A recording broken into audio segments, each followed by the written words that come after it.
Chapter 2899, Ancient God's Legacy. When Shifeng brought out the Ancient God's Eye, he wasn't the only one surprised by the item's identity. Cold Shadow, who stood nearby, also widened her eyes in shock. She couldn't help looking at Shifeng, who had acquired this item, as if he was some kind of alien. An ancient god. Ancient gods were the oldest gods in God's domain. They were existences that had come into being along with God's domain. The many gods of later generations only managed to gain their strength because of the legacies from these ancient gods. However, after God's domain transitioned from the primordial era to the ancient era, ancient gods had suddenly disappeared from the world. In the modern era, barely any records mentioned ancient gods. However, according to those found in the modern era's libraries, a large part of the reason humans managed to rise up during ancient times was the ancient gods' legacies, which allowed the human race to give birth to many gods. Although the rainbow crystal ball Shifeng held was named an ancient god's eye, it wasn't actually an eyeball. Instead, it was an ancient god's legacy. It was a legacy that could help players reach Tier 6. It was much stronger than the legacies of ordinary gods. No wonder that mysterious youth wanted to deal with the fallen archangel. Let alone a Tier 5 existence, even Tier 6 gods would covet an ancient god's eye. Realization dawned upon Shifeng as he looked at the crystal ball he held. Ancient God's Eye. Divine Artifact Rank Consumable. This is a legacy item left behind by an ancient god. It records the ancient god's many legacies. Each activation of the ancient god's eye requires 1007 luminaries crystals. It can be activated up to 9 times. Once the activation limit is reached, all information recorded within the ancient god's eye will disappear. Current usage count: 0. Out of all the legacies available in God's domain, an ancient god's legacy belonged to the strongest category. If a player managed to grasp even a portion of the legacy, becoming a Tier 6 god wouldn't be difficult. If a player managed to grasp a significant portion, becoming a god was practically inevitable. It was no exaggeration to say that this single ancient god's eye was worth more than 10 legendary weapons and the loss of the dragon summoning flute. However, Shifeng quickly suppressed his excitement and turned his attention to the 3 other items he looted. Although these 3 items were not as powerful as the ancient god's eye, they still radiated incredibly potent divine might. Even Fire Dance felt pressured by them, what more the other Tier 4 players present. That mysterious youth definitely won't let me off the hook after this. Shifeng chuckled when he saw the 3 other items' identities. All 3 items were extraordinary. 2 were inferior divine artifact ranked materials, and 1 was an inferior divine artifact ranked consumable. One of the 2 materials was even a divine power source. As for the consumable, it was the ancient god's blood, an item that could elevate a non-player creature's growth potential and life rating. It was undoubtedly the most powerful enhancement item Shifeng had ever seen in God's domain. The total value of the 4 items Shifeng got from killing the fallen archangel was something he couldn't get even if he killed 3 or 4 Tier 6 gods. Shifeng was also certain that these were all items that mysterious youth wanted. Now that he had acquired them instead, the mysterious youth would definitely take action against him at all costs. After a brief silence fell in the hall, Fire Dance reported to Shifeng. Guild leader, according to Liang Jing, the Outer World's NPC army has arrived on the eastern continent. Currently, it has split into 6 groups of over 30,000 Tier 4 NPCs and 4 million Tier 3 NPCs each. All of these NPCs are above level 150. As we expected, one of these groups is marching toward the Twin Towers Kingdom and Starmoon Kingdom. At their current speed, it'll only take them another 3 or 4 days to reach the Twin Towers Kingdom's vicinity. In the case of the Outer World superpowers, their forces have already gathered outside the Twin Towers Kingdom. They have even dispatched many scouting teams to invade the kingdom, and the kingdom's forces have already clashed with these scouting teams. Although the 2 sides are at a stalemate now, it is only a matter of time before the kingdom's side loses. According to Melancholic's investigations, Starlink and many other superpowers are offering excellent incentives to independent experts to have them head to the Dark Knight Empire and the Black Dragon Empire. They plan to resist the Outer World forces together with the 2 empires. Because of this, many independent experts have decided to abandon Twin Towers and Starmoon. When Fire Dance finished speaking, Cold Shadow frowned and said, "How foolish these people are. Sticking with an empire's defensive line might be a good choice, but abandoning all resistance in the various kingdoms will inflict a severe loss to the various kingdoms' armies. All they're doing is giving the outer world forces an advantage. Unlike for players, resurrection was a very troublesome process for NPCs. The outer world's NPC army wasn't endless either. Hence, if players worked together to defend the various kingdoms, repelling the outer world forces was entirely possible. In the worst-case scenario, they could, at least, weaken the outer world forces. Abandoning the various kingdoms outright and choosing to fight a decisive battle at the defensive lines of empires was an absolutely foolish decision. However, Shifeng wasn't too surprised by this situation. Calmly, he said, "This is normal. Although players can recover the levels they lose with a little effort, finding replacements for the weapons and equipment they lose is very difficult. Given a choice, they will naturally prefer a more stable battle. Not to mention with Starlink and the other superpowers' interference, it's only natural for independent players to abandon resisting in kingdoms and choose to fight in empires instead." In his previous life, the most astonishing aspect of a war between countries wasn't the number of player deaths. Instead, it was the weapons and equipment lost. Many kingdoms and empires had suffered annihilation because the player forces in those countries had depleted their stockpile of weapons and equipment. As a result, the players of those countries became weaker and weaker as they fought. In the end, they could only watch their enemies annex their nations bit by bit until the country disappeared completely. The current War of Worlds was a similar situation. After realizing this fact, all Starlink and the various superpowers needed to do was put out appropriate bait, and the various independent players would automatically swarm to the bait. "Guild leader, how about I bring the main force to the Twin Towers Kingdom and participate in the battle there?" Kola suggested. "I refuse to believe that we can't kill a bunch of scouting teams. So long as we secure a few victories, I believe many players will be willing to stay and fight with us." Although Kola didn't understand much about battles on the scale of countries, he knew that without the support of a large number of independent players, the Twin Towers Kingdom and Starmoon Kingdom would fall to the outer world forces. The reason many independent experts were abandoning the two kingdoms was simply their belief that defending against the outer world forces in an empire would be easier.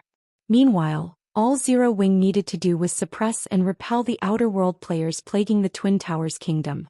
Then the independent players who had left would see hope for successfully defending the kingdom. Once that happened, they would definitely return to help in the kingdom's defense. After all, abandoning one's roots and restarting development in a foreign country wasn't easy. "That won't be necessary." Shifeng shook his head. Smiling calmly, he said, "Dealing with those scouting teams will only be a waste of time. If we're going to do something, we should go for something bigger." "Bigger?" Kola parroted in confusion. "Fire, bring a team and look into the Twin Towers Kingdom's current situation. Make sure to find the base camp of the outer world players invading the Twin Towers Kingdom. Once you do, notify me immediately." Shifeng instructed. When Cold Shadow heard Shifeng's words, she turned to Shifeng with a stunned look. "Guild leader, are you thinking of wiping them out?" Nodding, Shifeng said earnestly, "Of course. If Starlink and the other superpowers want to waste their time, let them. However, Zero Wing doesn't have that much time to waste. The real role of high-end combatants wasn't in defending strongholds but attacking the enemy's core combatants. In his previous life, any player force that dared to gather their troops into one big army was simply asking for death. However, be it the Eastern Continent's players or the Outer Worlds players, neither had a clear understanding of truly large-scale battles in God's domain yet. They were still acting as if they were playing traditional virtual reality games, entirely ignorant of just how much power a single individual could wield. "I'll head out right away." Fire Dance grew excited at Shifeng's affirmation. After saying so, Fire Dance activated a guild transfer scroll and teleported to the guild residence at Sky Spring City. As for everyone else present, Shifeng had them take a break and dismissed them. After all, their continuous battles in the evil god's secret land had taken a huge toll on their minds and bodies. After settling his affairs here, Shifeng made his way to the City Lord's mansion's secret room to rest and recuperate. Shifeng had exhausted his concentration during his fight with the mysterious youth. Now even his soul was in a weakened state. To recover quickly, he had to rest in the City Lord's mansion's underground secret room, which held the densest mana in ancient Rock City. This environment should be enough. Now all I need to do is recover my concentration. After setting up a simple mana-gathering magic array, Shifeng took out a crystal of souls from his bag and ate it. Immediately, a wave of comfort spread across his soul. Once his soul had fully recovered, Shifeng fished the ancient god's eye from his bag. He then took out 1007 luminaries crystals from his dwindling stockpile and injected them into the ancient god's eye. During his fight with the mysterious youth, Shifeng had come to understand just how feeble he was. Read latest chapters at Wuxia World. EU now that Shifeng had the threat of the mysterious youth and the outer world forces looming over him, it was best if he increased his strength as quickly as possible. Hence, he did not intend to strengthen himself before receiving the legacy guidance in the ancient god's eye. Instead, he would inherit it now to maximize his current strengths. After Shifeng injected the 1007 luminaries crystals, the ancient god's eye suddenly released purple fumes, which gradually seeped into his body and merged with his soul. The moment his soul came into contact with the purple fumes, Shifeng suffered a splitting headache, and an unprecedented heat spread throughout his body. He felt as if someone was trying to cram an endless amount of knowledge into his brain, and his brain was working overtime and heating up as it tried to process all this information. This sensation lasted for several minutes before it gradually dissipated. When all of the purple fumes from the ancient god's eye had merged with Shifeng's soul, the legacy guidance finally ended. Chapter 2900, Legendary Weapon. Even after the purple fumes in the secret room disappeared, Shifeng remained seated, unmoving like a statue. Only after more than a dozen minutes had gone by did he slowly open his eyes and take a deep breath. How close! Shifeng celebrated inwardly as he looked at the ancient god's eye. Had my concentration not reached the Tier 5 intermediate standard already, I would have most likely failed to absorb 100% of the legacy guidance. The ancient god's eye conveyed a massive amount of information. If his soul hadn't recovered to peak condition, he wouldn't have been able to accept all of the information. Meanwhile, if he missed out on even a small portion of the legacy, he would have failed and obtained nothing at all. But this is a surprise. I never thought that the key factor in getting promoted to Tier 6 would be 7 luminaries crystals. Shifeng sighed as he recalled the information he received. 7 luminaries crystals had always been a rare resource in God's domain, and this was true even in the ancient era.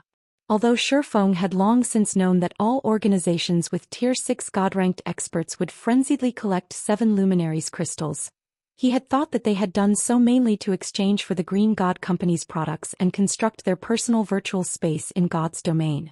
He never imagined 7 luminaries crystals had such a use as well.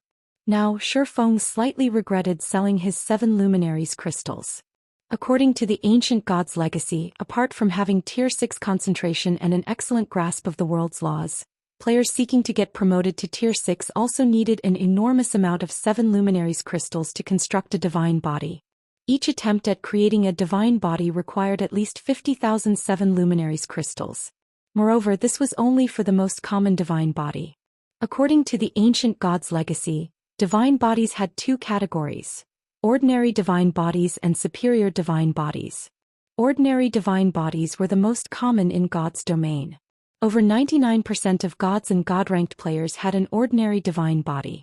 Superior divine bodies, on the other hand, were much rarer. The divine bodies of the 3 goddesses rumored to have saved God's domain, as well as those of the war god, the god slayer, and many ancient gods, were at this level. Superior divine bodies were that rare because their creation required an individual to have ultimate mastery over a certain world law.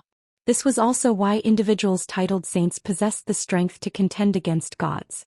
Saints were mortals who had achieved ultimate mastery over a certain world law but did not become gods.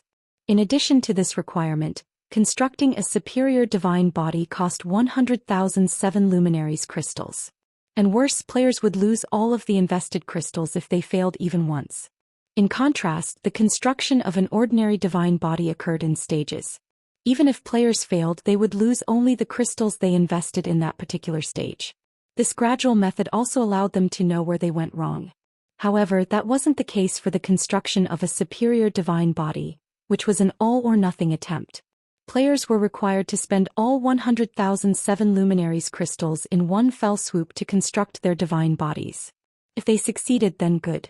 If not, then all of the 7 luminaries crystals they invested would disappear. Currently though Shifeng couldn't afford even the construction of an ordinary divine body.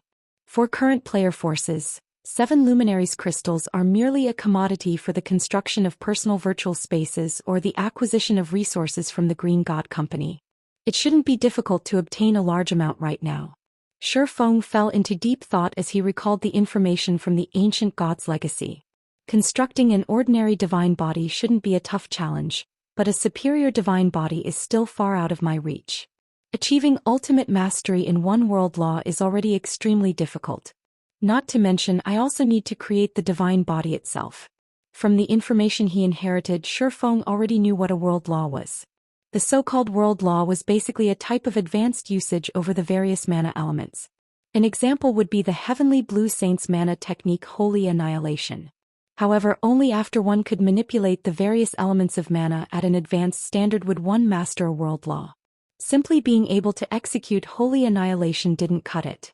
Currently, apart from his inadequate concentration standard, so long as Shifeng collected enough 7 luminaries crystals, he could already get promoted to tier 6. The Heavenly Blue Saint's world law was the law of destruction, which covered the destruction of everything, even the most basic elements of mana. This was why Shifeng managed to break through the mysterious youth spacetime seal and world severance with Holy Annihilation. Had Holy Annihilation been based on any other world law, he wouldn't have escaped the evil god's secret land with his life. The bottleneck many demigods faced after mastering a world law was in the creation process of a superior divine body. This was because there were many methods to create a superior divine body, with the core principle being the integration of the mastered world law into their divine body. Of course, while this problem was incredibly challenging for others, the difficulty for Shifeng had been reduced significantly. The ancient god's legacy he absorbed recorded a basic flowchart for creating a superior divine body. So long as he followed this flowchart, his success rate would increase by 30 to 40%. One could say that the most important information recorded in the ancient god's legacy was this flowchart. Roughly 90% of the recorded information was related to it. In fact, 90% out of this 90% was the superior divine body's flowchart itself. This was also the amazing aspect of the ancient god's legacy. It was completely different from an ordinary god's legacy. While I currently don't have any methods to improve my concentration, I can focus on achieving ultimate mastery over the law of destruction. Although Shifeng wasn't yet confident of creating a superior divine body, he was optimistic about his chances of gaining ultimate mastery in a world law. After all, he could already utilize Holy Annihilation.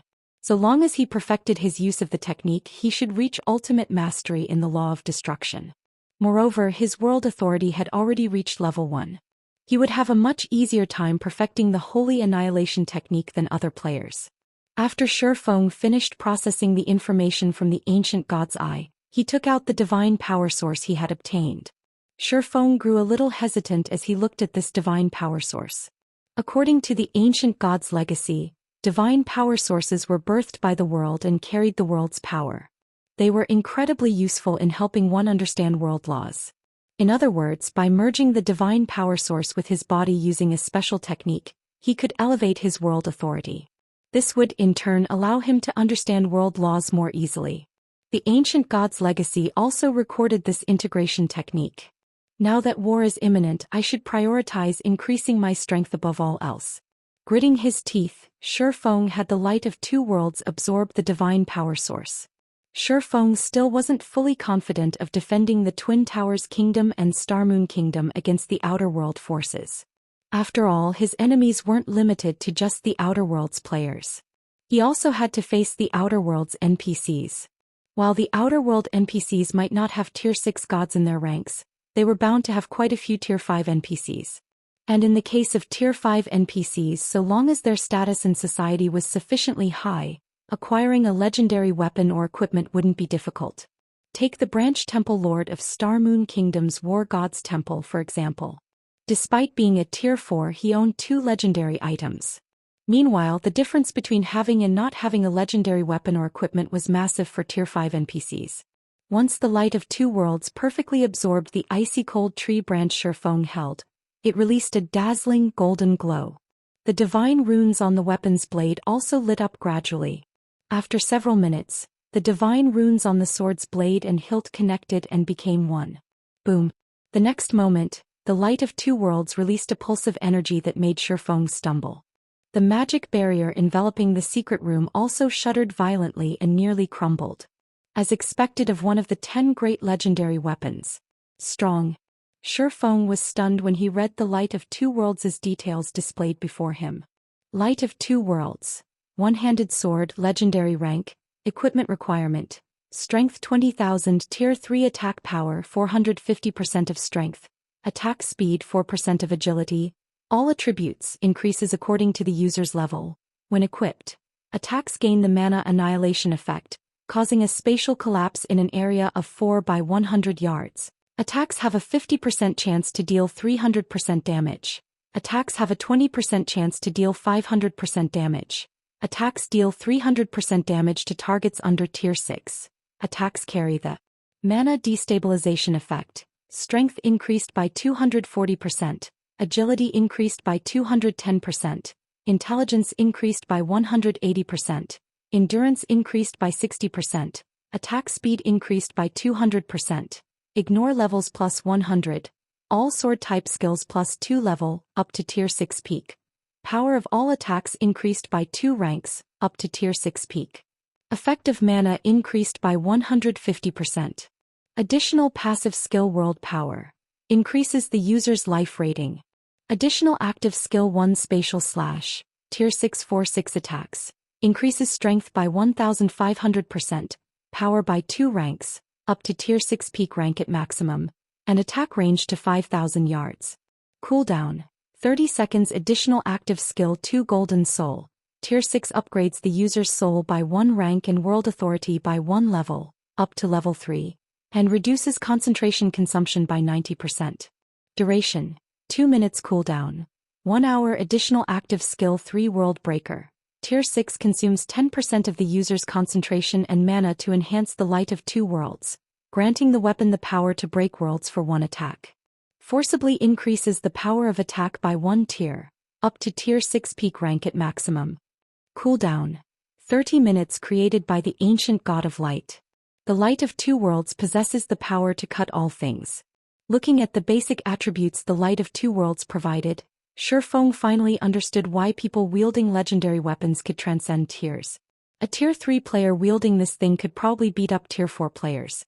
While holding the Light of Two Worlds, Shifeng inadvertently recalled the several heaven-defying feats that had taken place in his previous life. Back then, players who had been lucky enough to get their hands on legendary weapons while still at Tier 3 had actively hunted all sorts of Tier 4 players. While the legendary weapons those players wielded weren't as strong as the Light of Two Worlds, the basic attributes those weapons provided had still been more than enough for Tier 3 players to trounce Tier 4 players. Only Tier 4 players with highly developed mana bodies and several fragmented legendary items could contend against a Tier 3 player wielding a legendary weapon. Read latest chapters at Wuxia World. After Shifeng equipped the Light of Two Worlds, his strength attribute instantly skyrocketed to 190,000. Now he was only slightly inferior to the average Tier 6 God-ranked player. Now I can put up a fight even against Tier 6 God-ranked experts. Shifeng's confidence rose as he looked at the weapon in his hand. Now even if he had to go up against the mysterious youth, he wouldn't be completely powerless to resist. Following this, Shifeng began familiarizing himself with the fully recovered Light of Two Worlds. After training for 5 hours, he received a call from Fire Dance. Guild leader, I found their base camp. They're hiding in the Shadow Forest outside the Twin Towers Kingdom. Chapter 2901 Wind rises in Twin Towers Kingdom, Shadow Forest. A 6-man scouting party led by a level 154, Tier 4 assassin slowly traversed the rainforest. Dark clouds hovered over the Shadow Forest all year round, shrouding the forest in gloom even during hot summer days when the sun shone bright. The mist enveloping the forest also hindered players' perception, and even Tier 3 experts familiar with the terrain would lose their way if they weren't careful. Commander, we've been investigating this place for half a day now, yet we haven't found any traces of the Outer Worlds player army. Should we take a look at the other maps? A blue-clad level 142, Tier 3 assassin suggested as he looked at a tree-lined gorge. With the War of Worlds imminent, Many of the Twin Towers Kingdom's player forces had dispatched scouting parties to seize the initiative. Among the scouting party's duties, the top priority was investigating the exact state of the Outer Worlds player army. Many of the Twin Towers Kingdom's forces were offering astronomical prices for the information. If one managed to get detailed information on the Outer Worlds player army, one could receive not only a level 150 epic weapon for the information but also 200,000 credits. Hence, although many independent experts in the kingdom had fled to the Black Dragon Empire and the Dark Knight Empire, adventurer teams from the neighboring kingdoms and empires still dispatched expert players to investigate. The Sand Fox Adventurer Team was one of them. The Sand Fox Adventurer Team was well known in the Dark Knight Empire.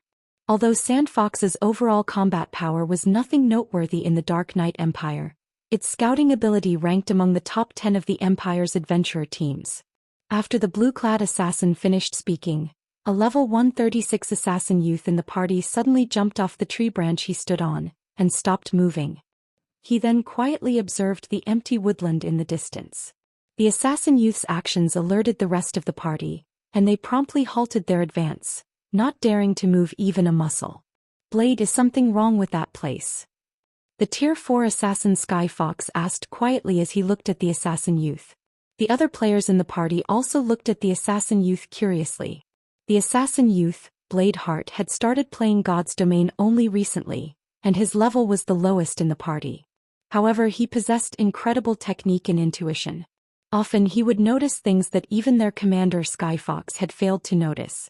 This was why they had brought Blade Heart along on this scouting mission. After studying the empty woodland ahead for a while, Blade Heart said hesitantly, "I can't say for certain, but my gut tells me something is there." "What thing?" Sky Fox scrutinized the empty woodland. However, no matter how Sky Fox looked at the area, he failed to see anything out of the ordinary. Even his high-ranking identification skill didn't come up with anything. That empty woodland was nothing but an ordinary forested region. Let alone players, he couldn't even detect any signs of other creatures. However, several minutes after Sky Fox and the others continued their observation of the empty woodland, they spotted a 20-man team approaching the woodland. This team was incredibly strong. All 20 members were Tier 4 players, and also above level 155.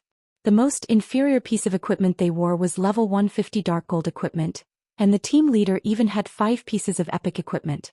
These people should be one of the Outer World Army's scouting teams. Why are they here instead of investigating the Twin Towers Kingdom? Blade Heart was confused when he saw this 20-man team.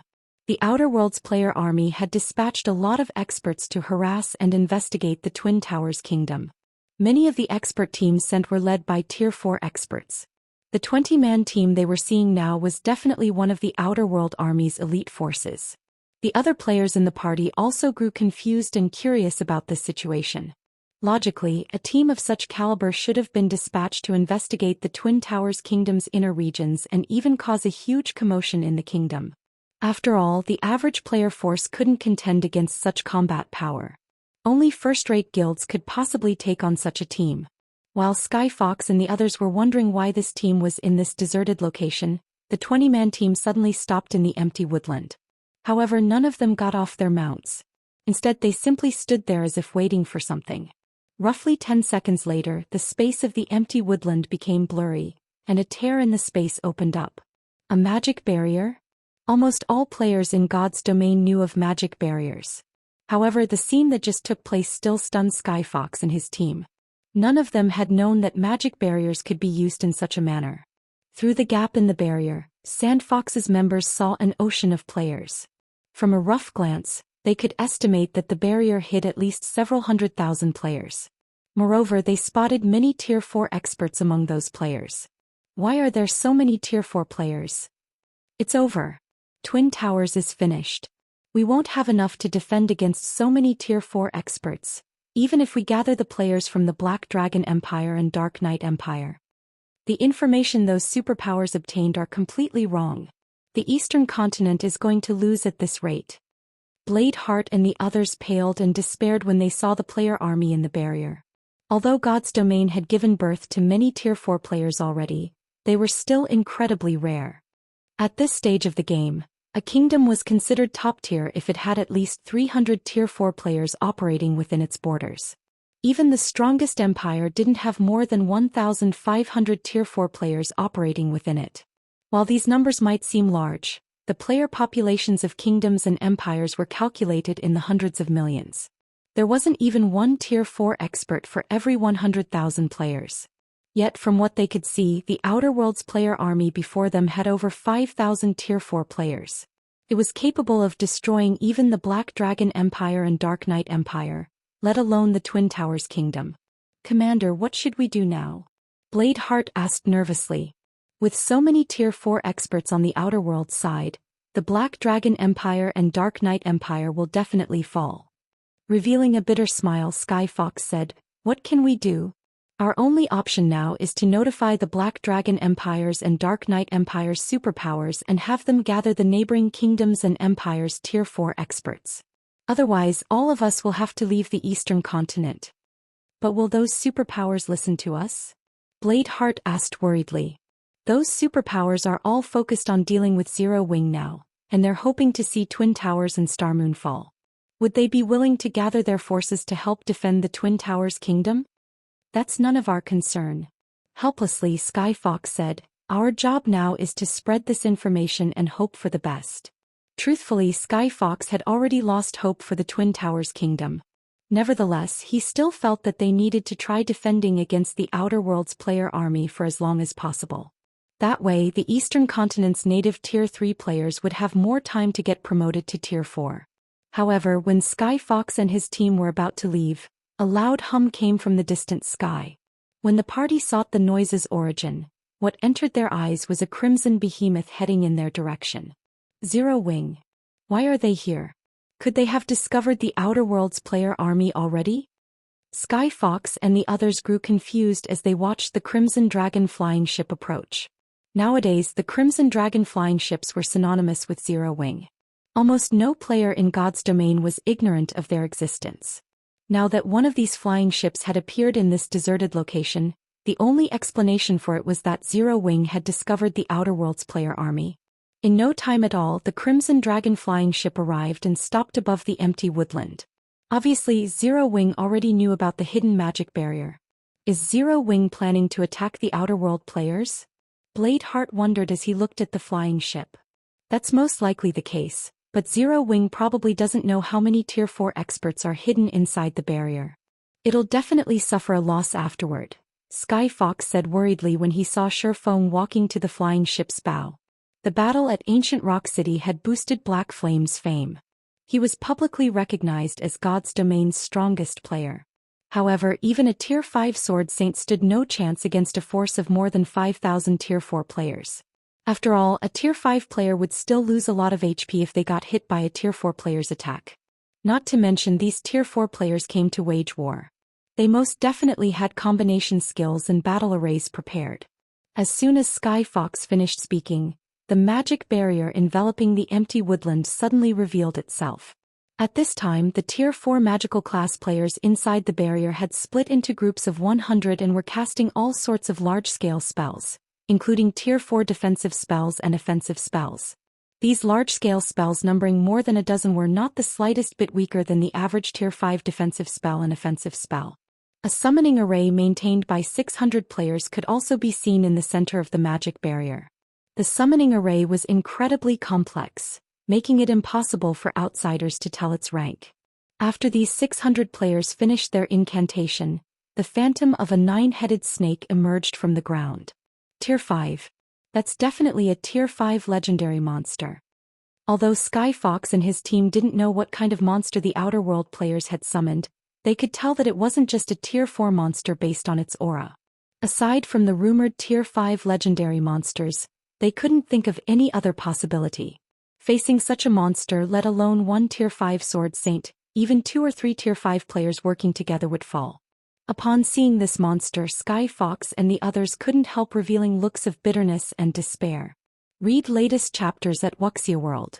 A force of 5,000 plus Tier 4 experts was already plenty shocking, and it allowed them to realize just how wide the gap between the players of God's domain and of the Outer World was. Yet reality now told them that the gap was far wider than they thought. The force of 5,000 plus Tier 4 experts was only the tip of the iceberg. However, unlike Sky Fox and his team Shifeng, aboard the Crimson Dragon flying ship, remained unfazed by this situation. He simply took to the air and arrived above the magic barrier. He then unsheathed the newly upgraded Light of Two Worlds. Disappear. Shifeng brandished the Light of Two Worlds against the barrier. Holy Annihilation. Chapter 2902, Power of Tier 6. When Shifeng brandished the Light of Two Worlds, a dazzling brilliance replaced the dark clouds overhead, and the sky itself descended to the ground. Boom, boom, boom. A series of deafening explosions rang through the forest, the effects of Shifeng's attack stupefying Sky Fox and the others. With just one attack, Shifeng destroyed all of the Outer World players' offensive spells, as well as the magic barrier protecting the Outer World players. Only after destroying several more defensive spells did the brilliance Shifeng's attack generated begin to dissipate. However, the areas Shifeng's attack passed through were now devoid of mana. Moreover, the resulting shockwave was so powerful that it reached Sky Fox's party several thousand yards away, sending the 6 players smashing into trees and stifling their breath. Isn't he a little too powerful? Sky Fox and the others were at a loss for words as they looked at Shifeng. All of them could tell that Shifeng's attack wasn't a skill but a combat technique. Nevertheless, he had managed to destroy all of the Outer World players' offensive spells and most of their defensive spells. Even the Tier 5 Imperial Knight I saw previously wasn't this strong. Bladeheart exclaimed. Is this the strength of God's Domain's strongest player? Everyone in God's Domain had already gotten a clear look at Shifeng's power during the battle at Ancient Rock City. However, compared to that time, the power Shifeng had just displayed was on a whole other level.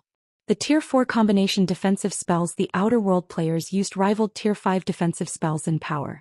Even Tier 5 NPCs needed quite a few attacks to break through a Tier 5 defensive spell. Yet Shifeng had destroyed multiple Tier 5 offensive and defensive spells with just one attack.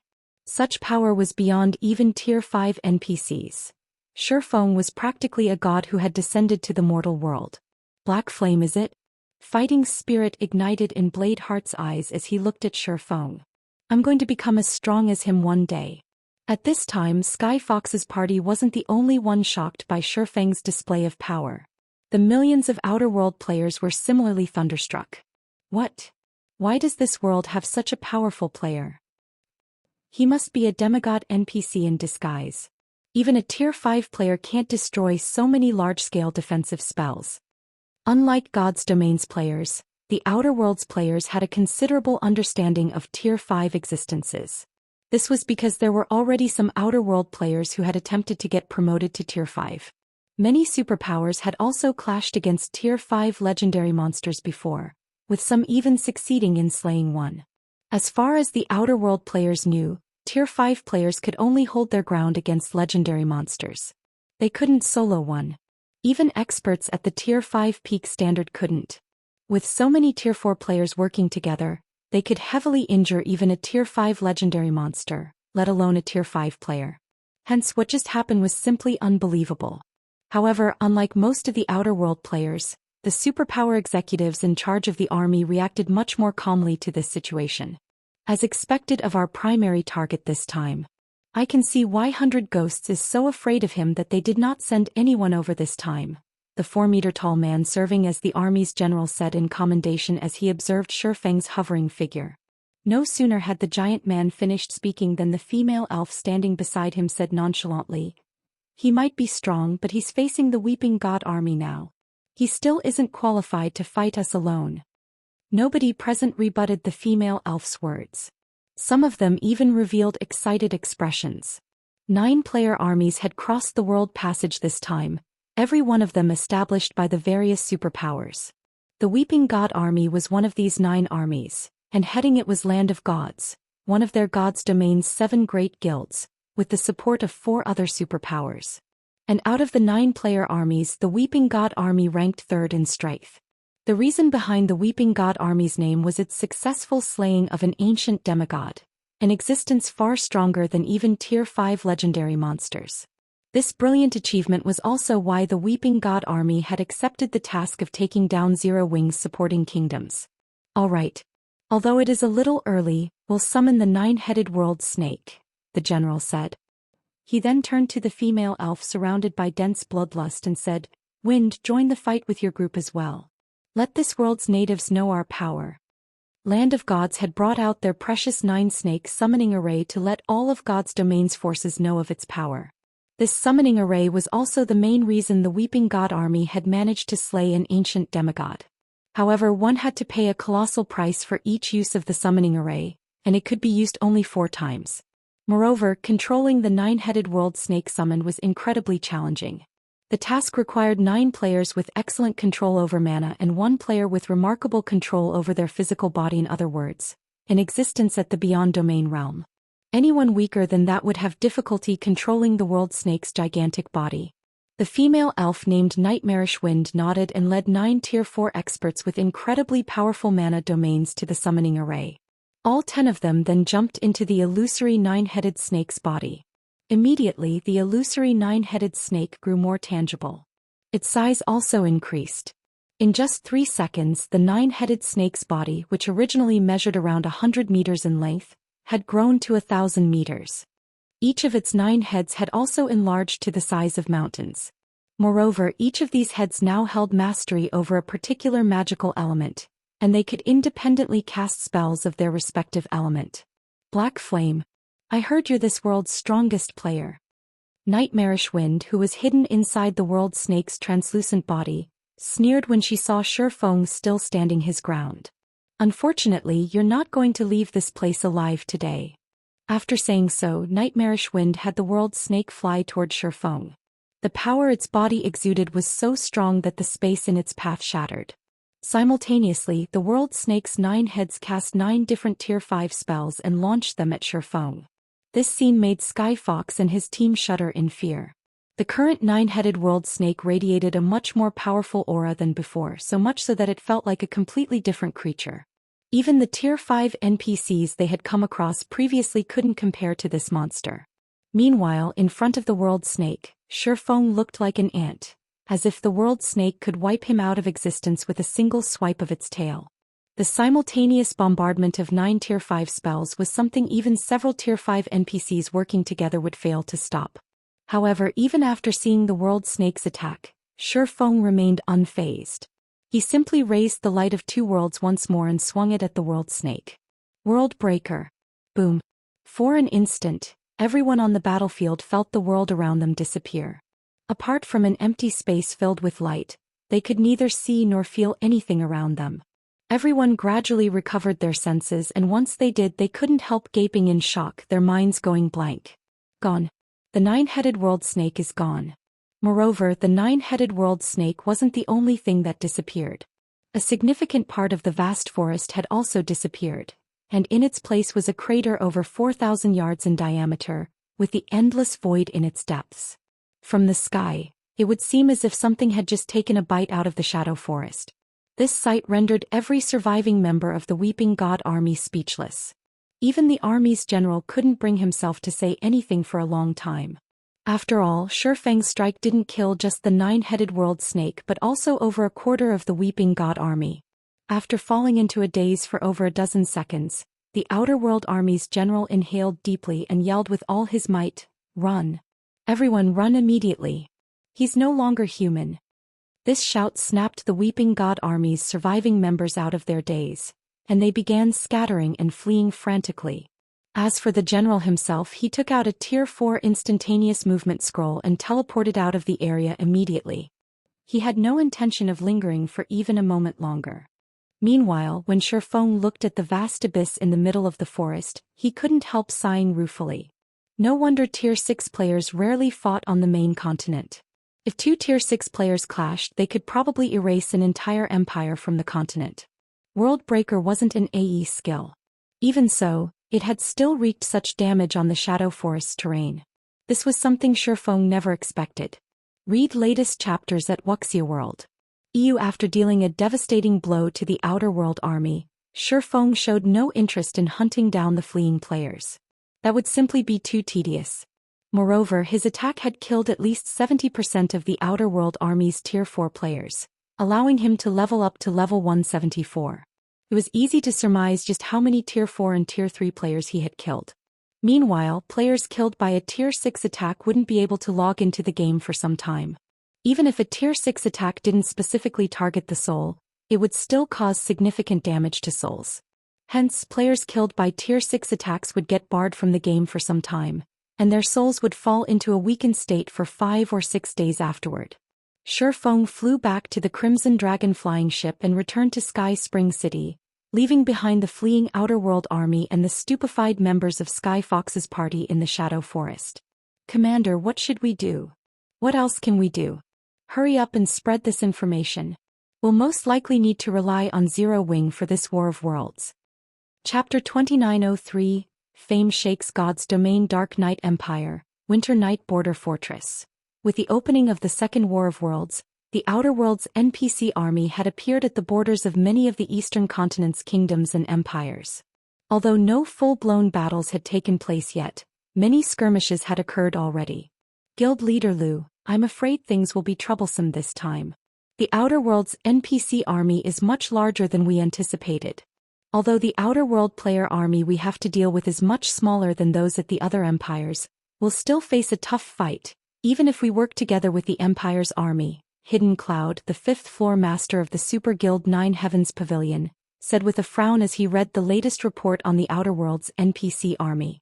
"If we can't even hold our side, there's no need to mention pushing back the Outer Worlds NPC army and taking Zero Wing's 2 cities in the Orc Empire." During the First War of Worlds, both sides had gathered all their forces at one location for a decisive battle. However, the Outer Worlds NPC army had acted differently this time, splitting into several dozen smaller groups and invading multiple kingdoms and empires simultaneously. Many of their targets were even empires holding strategic locations on the Eastern continent. The forces the Outer World NPCs had invested into the Second War were on a whole other level compared to before. Thus, many of the Eastern continent's kingdoms and empires had no choice but to focus on defending their own territory. In this situation, even if the Twin Towers Kingdom and Starmoon Kingdom fell, Starlink and its several allied superpowers wouldn't be able to get the Eastern continent's various kingdoms and empires to retake Starmoon Kingdom. And if Starmoon Kingdom remained in the Outer World NPC's hands, taking Zero Wing's lost Ancient Rock City and Silverwing City would also be impossible. "You can rest assured, Brother Cloud. According to the information I got, the several kingdoms neighboring the Dark Knight Empire that aren't under attack are already mobilizing their troops to the Dark Knight Empire," Lu Tiandi said, assuaging Hidden Cloud's worries. "Once these kingdoms' armies arrive, combined with the players we have here, defending against the Outer World's NPC army shouldn't be difficult. As for Zero Wing's 2 guild cities, it doesn't matter even if we can't acquire them fully as planned. Once the Twin Towers Kingdom falls, Zero Wing will have to beg us to help defend Starmoon Kingdom to keep those 2 cities. At that time, let alone obtaining shares to those 2 guild cities, we might even be able to acquire shares for Zero Wing City." After hearing Lu Tiandi's words, Hidden Cloud nodded in agreement. Although there was a slight change to their plans, the overall situation remained in their favor. The Dark Knight Empire had an advantage in players over the Outer World army, so it wouldn't be difficult to repel the enemy. After all, players did not fear death, unlike NPCs. Moreover, the Dark Knight Empire had opened its treasury to players this time. Players fighting for the Empire would receive contribution points if they managed to kill the Outer World NPCs, and these points could be exchanged for weapons and equipment. Hence, the Empire's players no longer had to worry about running out of weapons and equipment. The only uncertainty left in their plan now was Zero Wing's decision. Zero Wing could either choose to monopolize Zero Wing City's benefits and abandon Starmoon Kingdom and its 2 guild cities in the Orc Empire, or give away a portion of Zero Wing City's benefits to secure Starmoon Kingdom and those 2 guild cities. However, just when Lu Tiandi, Hidden Cloud, and the other superpowers executives present were about to continue discussing how to proceed in the current situation, a commotion suddenly erupted among the Winter Night Fortress's players. Moreover, it grew louder and louder as more time passed. This situation confused Lu Tiandi and the others, who were holding a meeting atop the fortress's wall. "Guild leader. Something big happened." Suddenly, a middle-aged man approached the group of executives hurriedly and arrived before Lu Tiandi. This person was none other than Yi Kuei, Lu Tiandi's butler. At this time Ikue had an anxious expression, his usual composure nowhere in sight. What happened? Why are you in such a hurry? Lu Tiandi asked in dissatisfaction as he looked at Ikue. As his butler and secretary in the guild, Ikue could be considered a representative of Starlink. Ikue was simply embarrassing Starlink by displaying such uncouth behavior in front of the various superpowers executives. Ikue hesitated to speak as he looked at the various representatives present. From Ikue's hesitancy, Lu Tiandi understood that his butler had something very important to tell him. He then said, "If you can't say it, send the information to me." Immediately, Ikue forwarded the relevant information to Lu Tiandi. Although this situation piqued the various executives' curiosity, none of them said anything about Lu Tiandi and Ikue's exchange. After all, every guild had its secrets. However, roughly 10 seconds after Lu Tiandi began reading the information Ikue provided, his expression changed drastically. He even failed to control himself and shouted his thoughts. Impossible! Lu Tiandi's loss of composure surprised the various superpowers executives. Lu Tiandi had criticized Ikue for the latter's loss of composure just a moment ago, yet he was now behaving even worse than Ikue. Just when the various superpowers executives were about to ask Lu Tiandi what information he had received, they suddenly received a message from their respective subordinates. The content of the message was simple, and it even came with a battle video attached. When the various executives played the battle video, what first entered their eyes was a man swinging a sword at one of the Outer Worlds player armies. However, the next moment, both a gigantic 9-headed snake and over 1/4 of the player army vanished along with a significant portion of the forest. Afterward, the remaining Outer World players scattered and fled the area. As for the man, he returned to the flying ship behind him and departed the area as well. A Crimson Dragon flying ship? Is he Black Flame? Questions and shock flooded the heads of the various superpowers executives. All of them were Tier 4 players, so despite the battle video's brevity, their eyes still managed to take note of every little detail in it. Although they couldn't see the 9-headed snake's information, based on the spatial fluctuations surrounding it, the monster was undoubtedly at the Tier 5 legendary rank. They also counted at least 4,000 Tier 4 players in the Outer Worlds player army, far more than what any single empire on the eastern continent had faced so far. Yet Shifeng had not only killed the Tier 5 legendary monster with one attack but also defeated the army of millions. After several minutes of silence, the various superpowers executives snapped out of their daze one after another. However, their earlier complacency was nowhere to be seen, replaced by solemn expressions. Guild Leader Lu, I still have something to do, so I'll be taking my leave first. Guild Leader Lu, my superior suddenly called me back for a meeting, so excuse me. Guild Leader Lu. The next moment, the various superpowers executives gave all sorts of excuses and left the fortress in quick succession. Even Hidden Cloud, Lu Tiandi's staunch supporter, suddenly said he felt ill and logged out of the game to rest. In no time at all, only Lu Tiandi and Ikue remained on the fortress's wall. Ikue's complexion turned livid as he watched the various superpowers executives leave. He then asked Lu Tiandi, "What should we do now, young master?" The strength Shifeng displayed had already thoroughly exceeded their imagination. After the battle in the Shadow Forest, Ikue could already foresee the Outer Worlds players abandoning their attack on the Twin Towers Kingdom and Starmoon Kingdom. Since the Outer Worlds NPC army had split into several dozen groups, mainly targeting the various empires, Zero Wing should have no problem defending the Twin Towers Kingdom. Not to mention Shifeng could solo Tier 5 legendary monsters. So long as he didn't foolishly rush into the NPC army's base camp, killing the Outer Worlds NPCs would be a cakewalk for him. In contrast to Zero Wing's situation, Starlink's situation was absolutely abysmal. If they went by the reactions of the various superpowers executives, these superpowers intended to abandon Starlink.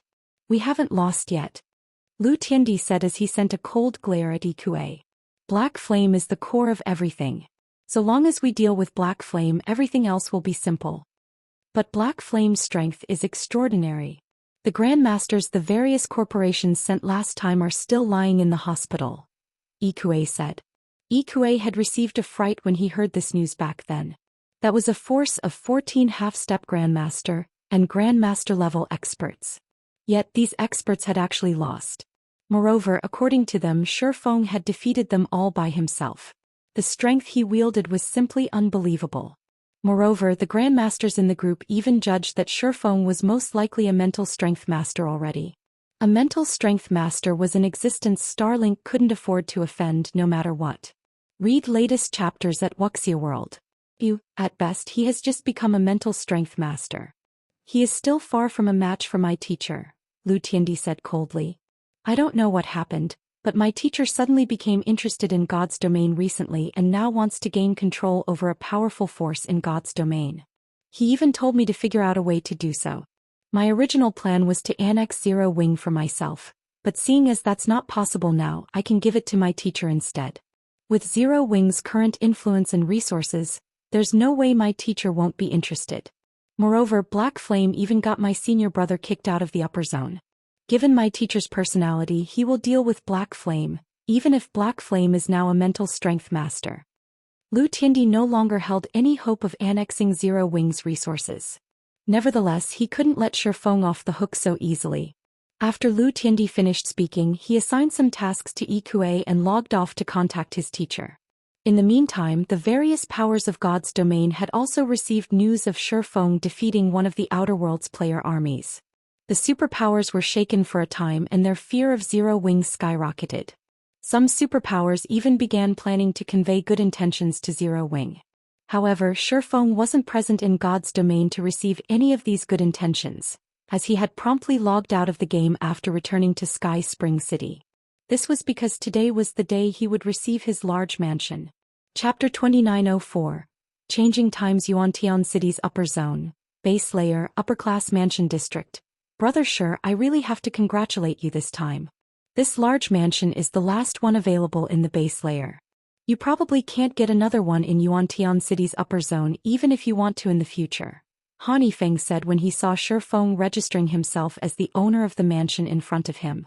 Looking at the three-story mansion which occupied an area as large as half a football field, he couldn't repress his envy as he said, "You're only one of 3 people to own a large mansion as an individual in Yuantian City's upper zone." The base layer's 10 large mansions didn't just have the best position and environment. They also served as a status symbol. The only reason Han Yifeng got to stay in a large mansion himself was his status as the 5 states corporation's heir. The other members of his family, even those with excellent performance, could stay in the large mansion for only a short period. In comparison, Shifeng had purchased a large mansion all by himself. Moreover, he wouldn't have any people disturbing his peace. The heirs and heads of the base layer's various corporations would be green with envy once they heard about this. The last one. Shifeng was a little surprised. Weren't there 2 left before? Did someone buy the other one during this time? They concluded the purchase yesterday, Han Yifeng said, nodding. Sighing ruefully, he continued, "Moreover, you might very well know the person who bought it." "I know them." Shifeng grew even more surprised. There were only 10 large mansions in the base layer.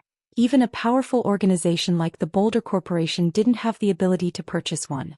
He found it truly hard to imagine that any of his acquaintances did. "You might not know her in real life, but you've probably heard of her in God's domain," Han Yifeng said, chuckling. "Does the name Endless Scars or Weiyang Qianhen will ring any bells? The Midnight Tea Party she belongs to is currently the target of recruitment of even the 5 great super guilds. Rumors say that she has already developed her mana body to the 120% completion rate, and she can probably get promoted to Tier 5 at any time." "It's her." Shifeng was startled. He had a general idea of Endless Scars' identity. He was sure that she was the princess of a major corporation and that she might live in the upper zone.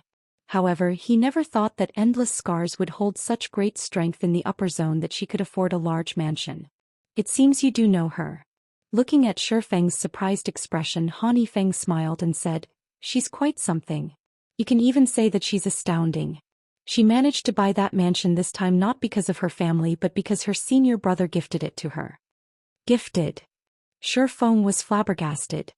He had spent a lot of 7 luminaries crystals to purchase a large mansion, and he didn't know how much time he would need to collect so many crystals again. "That's right. It's because she has incredible talent. A big shot in the middle layer recently took her in as his student. I heard that this big shot even paid a high price to borrow a middle-layer reserve slot for her to help her break through to mental strength master, Han Yifeng said, a hint of envy appearing in his eyes.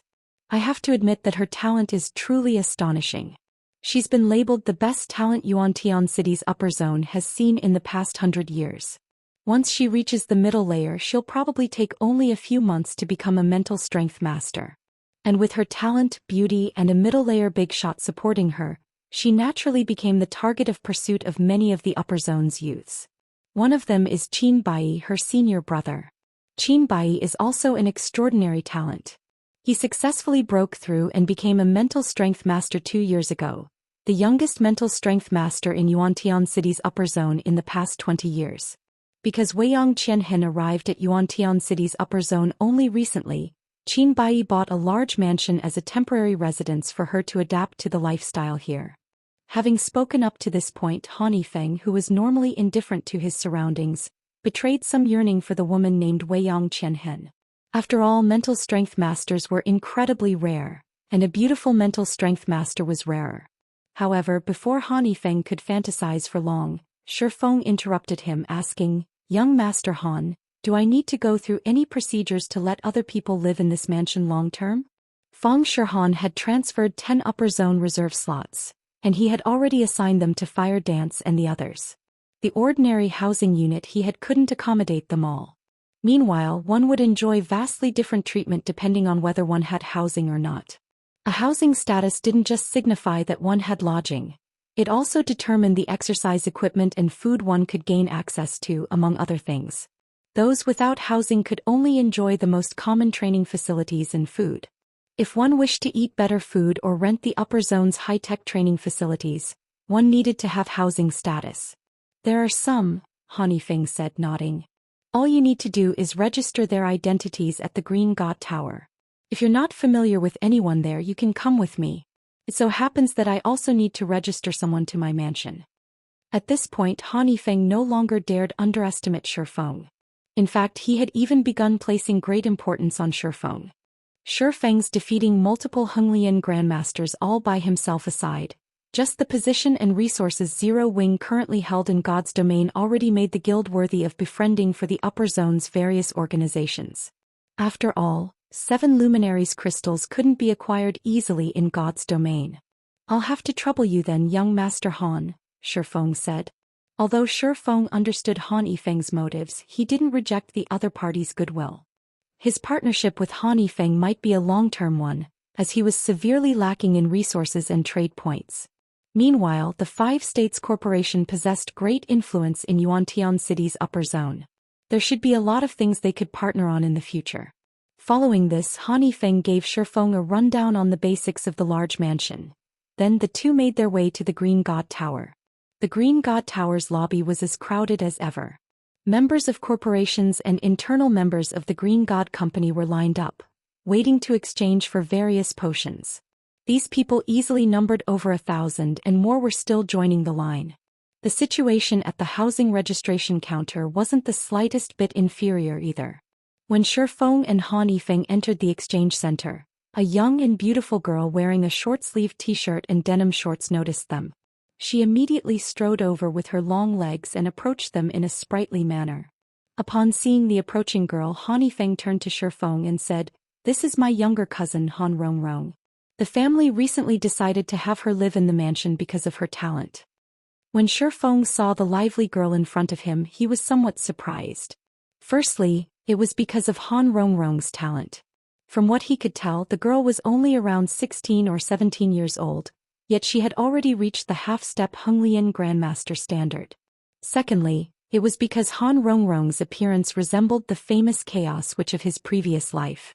Although Chaos Witch was labeled a witch, she didn't actually play a magical class in God's domain. Instead, she was a guardian knight.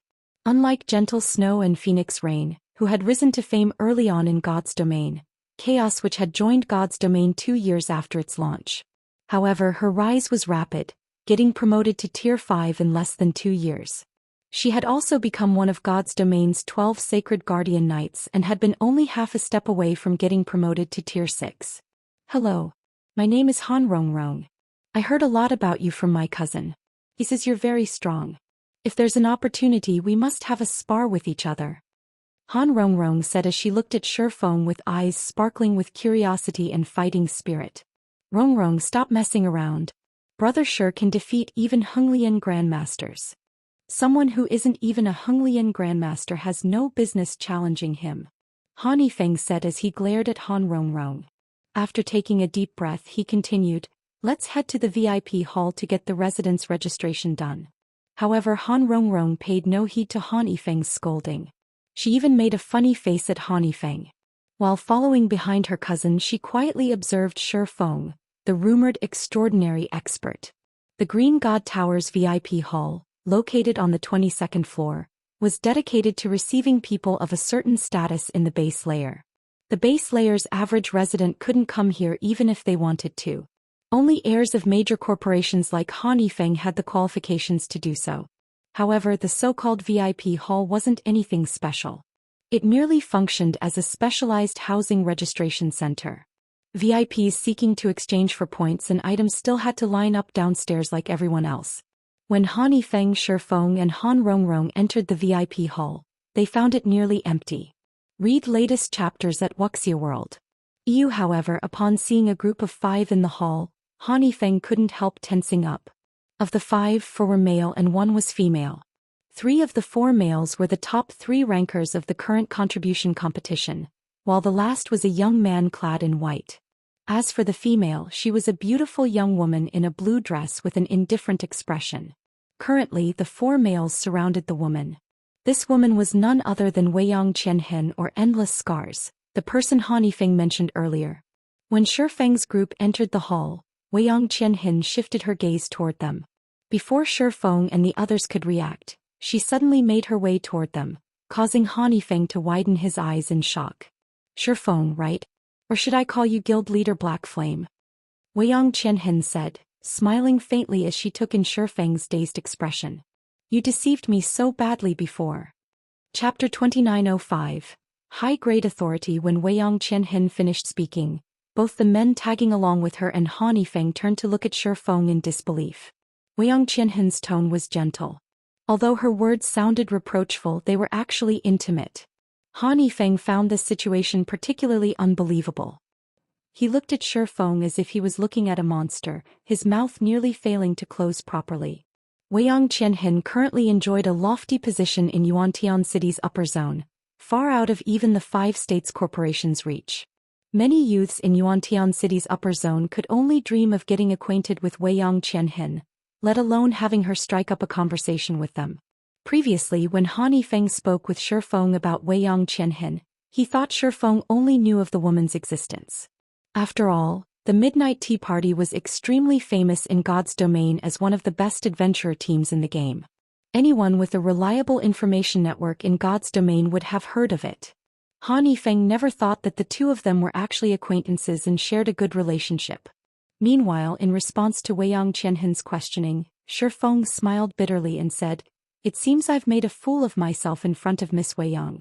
However, I was forced by circumstances to hide my true identity back then." "You sure know how to act mature," Weiyang Qianhen said sourly. Previously she had thought Shifeng was older than her, at least in his 30s, which explained how he came to possess such incredible strength. Afterward she had constantly thought of surpassing Shifeng one day, going as far as to leave the Midnight Tea Party for a long period to train like crazy. After all, Shifeng had given her a lot of surprises during their initial meeting. She never thought a person could become so powerful. However, just when she thought she was catching up to Shifeng, she received a shocking piece of news. Black Flame's true identity was actually that of a young man who wasn't even 25. Moreover, he was a bona fide self-made expert who didn't possess the slightest bit of background or expert guidance. She had fallen into depression for quite some time after learning about this. Shifeng laughed blankly at Weiyang Qianhen's comment. In reality, it wasn't wrong to say that he was a man in his 30s. After all, he had been one when he reincarnated. "It's been a while since we met and it seems you've undergone an amazing transformation. You're now a celebrity in Yuantian City's upper zone." "Me? That's where you are wrong." Weiyang Qianhen shook her head. She then pointed at the white-clad youth nearby and said, "I'd better introduce you to my senior brother." When Weiyang Qianhen said the words, senior brother, she deliberately emphasized the word, senior, causing the white-clad youth to smile bitterly before walking over. And this is? When Shifeng looked at Qin Bai, he found the white-clad youth somewhat familiar. He felt as if he had met the other party somewhere before, yet he couldn't recall where. Hello, Guild Leader Black Flame. We meet again, Qin Bai greeted with a smile. Again? Have we met before? Shifeng grew confused when he saw Qin Bai greeting him like an old acquaintance. Of course you've met. He likes to act mature exactly like you. Weiyang Qianhen said as she glared at Qin Bai, gritting her teeth slightly. Smiling awkwardly, Qin Bai said, let me introduce myself. You can call me by my real name, Qin Bai. You can also call me by my game ID Breezewine. Breezewine? You're Breezewine. Shifeng was startled when he heard Qin Bai's words.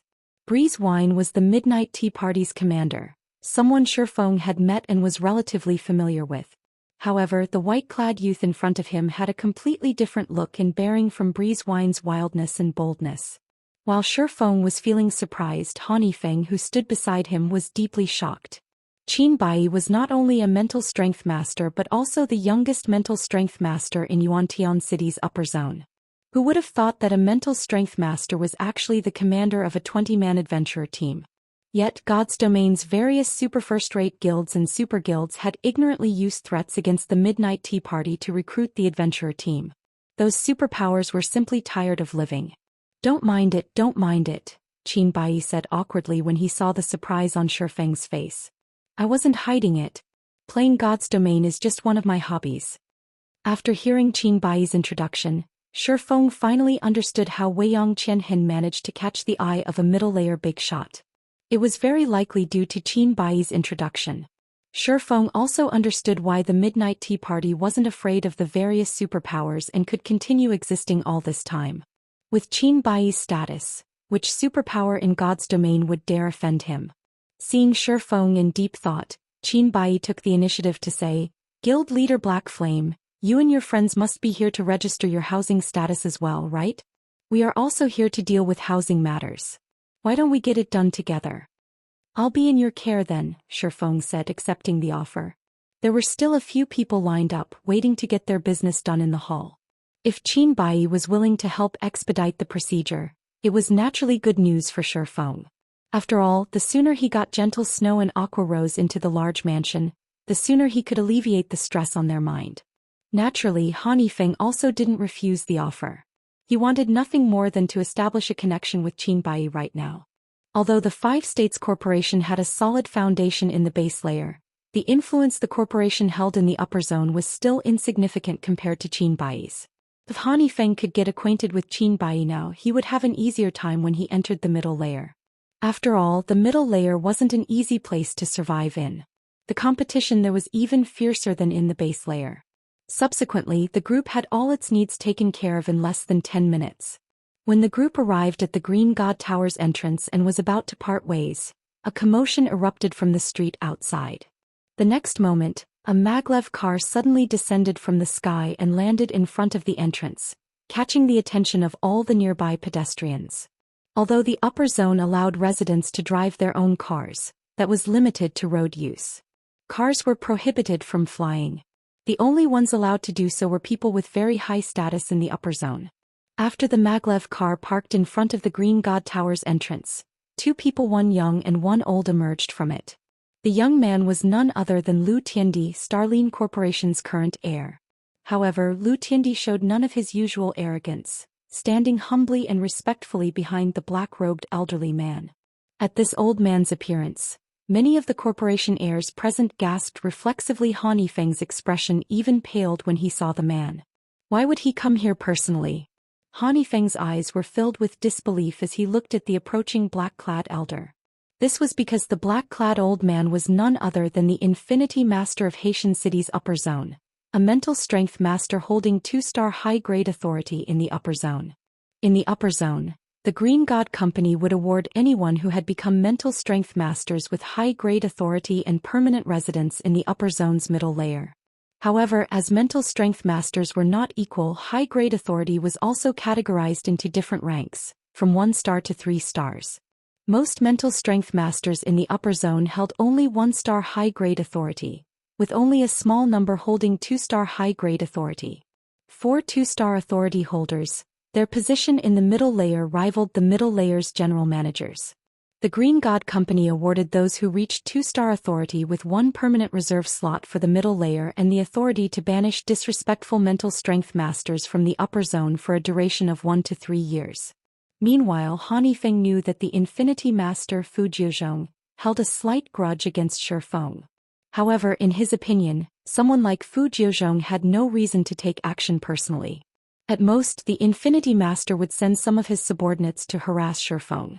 Doing more wouldn't be befitting of his status.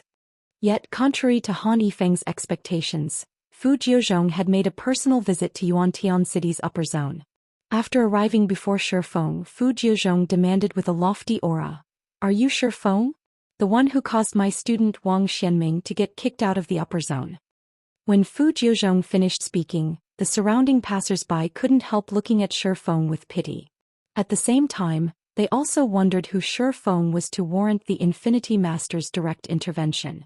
Moreover, based on Fu Jiuzhong's tone, if this situation wasn't handled properly, he might very well utilize his authority to banish Shi Feng from the upper zone for some time.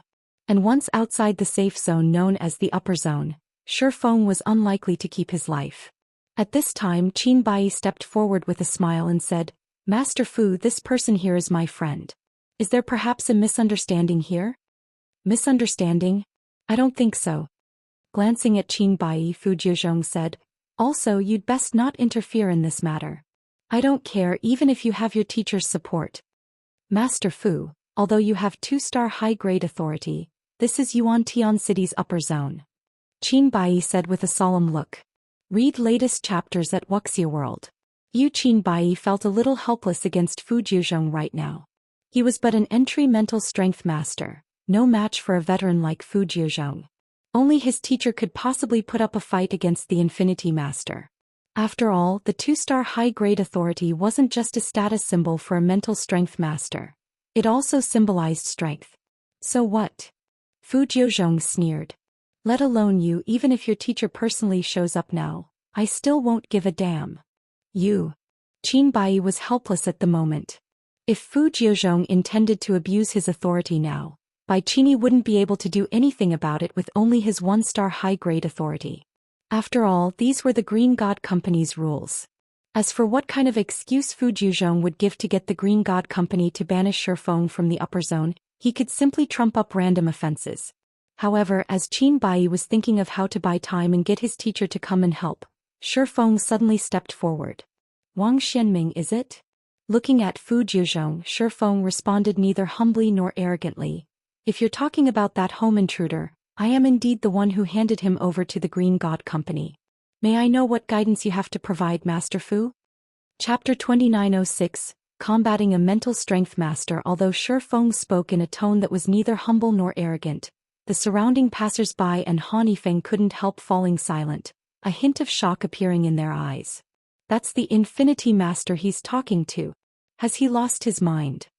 Han Yifeng felt his legs weaken when he saw Shi Feng's unyielding attitude. For longtime residents of the upper zone, mental strength masters were existences that shouldn't be provoked, all the more so a mental strength master with 2-star high-grade authority. Even the base layer's top-ranking organizations wouldn't dare to offend such an existence. Mental strength masters with 2-star authority could not only banish people from the upper zone for long periods but also teach those who offended them a lesson with little to no repercussions. While the Green God Company might penalize the mental strength master by deducting their trade points and contribution points, such penalties were nothing for a mental strength master of such caliber. Although Shi Feng's words and manner of speaking couldn't be considered offensive to Fu Jiuzhong, it was still a slap to the face for the Infinity Master. Han Yifeng failed to understand why Shi Feng would step forward himself instead of letting Qin Bai cover for him. In his opinion, Shi Feng's action was simply insane. At this time, let alone Han Yifeng, even Han Rongrong, who had been quite courageous before and even dared to challenge Shi Feng, shuddered involuntarily in fear. This was because a bone-biting chill was enveloping her entire body right now. Killing intent. This was a frightening killing intent Han Rongrong had never experienced before. The killing intent was so intense that Han Rongrong, a half-step Honglian grandmaster, had the illusion that she would get killed the next moment. Her terror was so overwhelming that it had taken over her body, making her tremble despite herself. So this is the strength of a two-star master? Weiyang Qianhin revealed an indescribably grim expression as she looked at Fu Jiuzhong, feeling somewhat uncomfortable before the Infinity Master's mental deterrence. She had sparred with Qin Baiyi previously, so she wasn't completely ignorant of the strength of mental strength masters. However, compared to Qin Baiyi, Fu Jiuzhong was on a completely different level. From sparring with Qin Baiyi, she had come to understand that his mental perception and brain activity were vastly superior to hers. If he was willing to pay the price, he could even increase his brain activity and perception sensitivity by more than tenfold at will, allowing him to make inhuman reactions.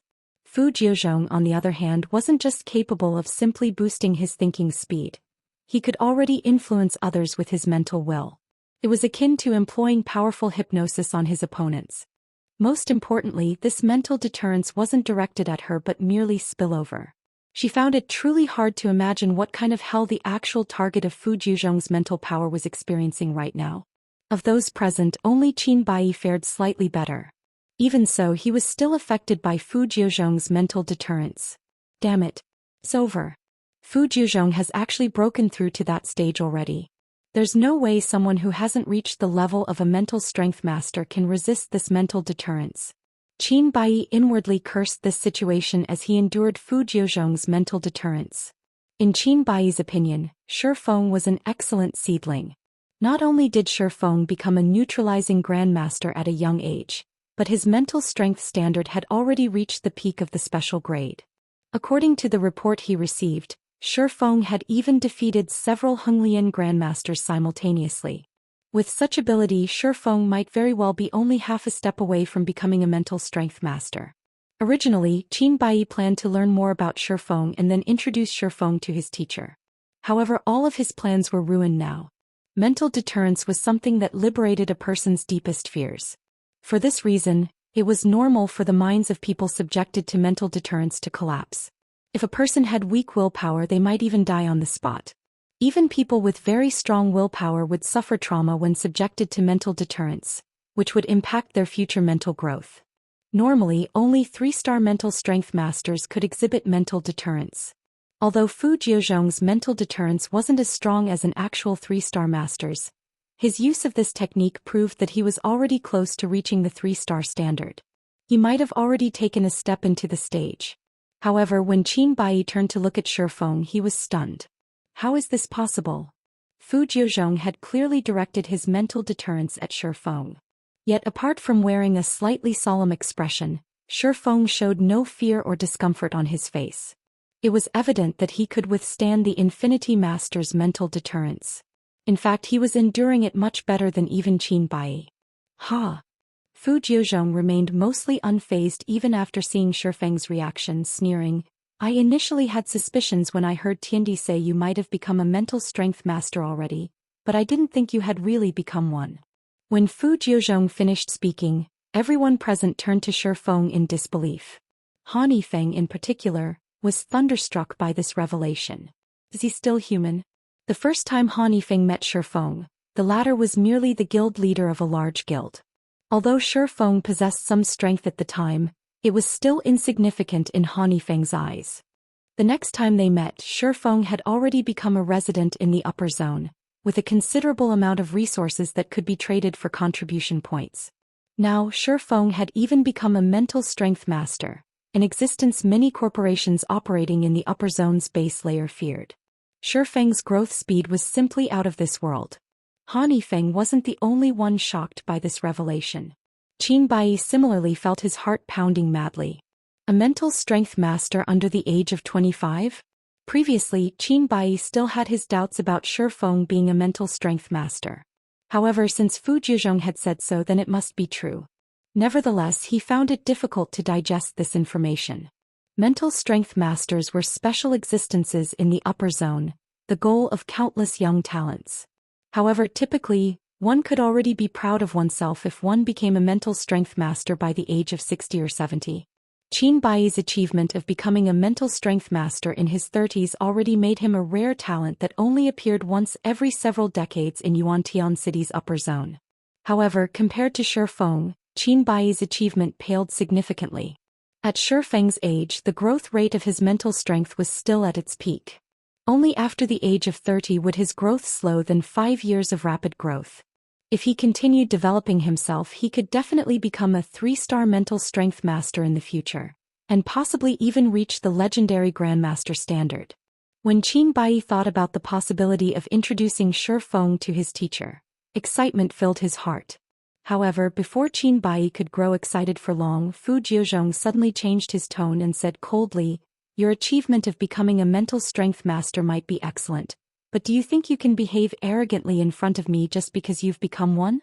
After saying so, Fu Jiuzhong suddenly punched at Shi Feng. Although Fu Jiuzhong had only executed a textbook punch in everyone's eyes, this punch seemed to carry the power of heaven and earth. The power of this punch was unstoppable and everyone instinctively tried to run away. Not good. Qin Bai's expression immediately underwent a drastic change. Dodge it. Fu Jiuzhong's punch didn't just exude a mighty aura that daunted others' hearts. The Infinity Master had also removed the limiters on his body to exhibit 100% of his body's strength. Moreover, he had perfectly concentrated this strength into his fist. Even a bona fide 3-star master would have difficulty blocking this punch. It was evident that after seeing Shi Feng's true potential, Fu Jiuzhong intended to cripple Shi Feng to rid himself of a future threat. Shi Feng, the target of Fu Jiuzhong's punch, understood how powerful the oncoming attack was. Fu Jiuzhong's fist wasn't the only threat like most people thought. There was also the intent from the Infinity Master's fist.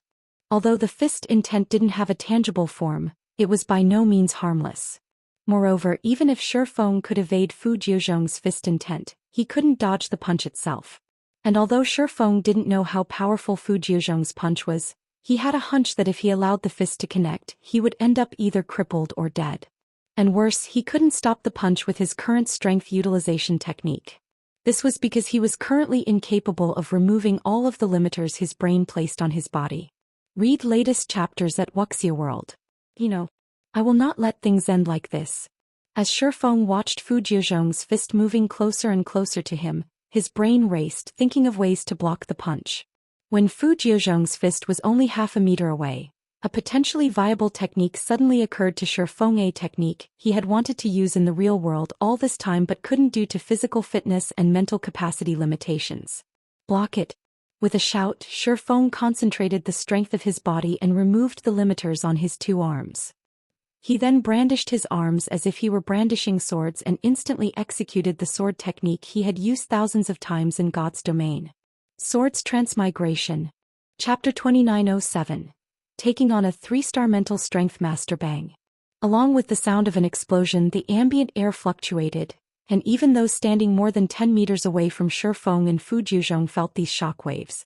The next moment, Fu Jiuzhong's punch came to an abrupt end, while Shi Feng stumbled several steps back before he managed to stabilize his body. The outcome of the initial confrontation between the 2 mental strength masters was clear for all to see. However, this result had Han Yifeng and the others looking at Shi Feng in shock and disbelief. He blocked it. How did he do it? Fu Jiuzhong's punch was akin to a behemoth's attack.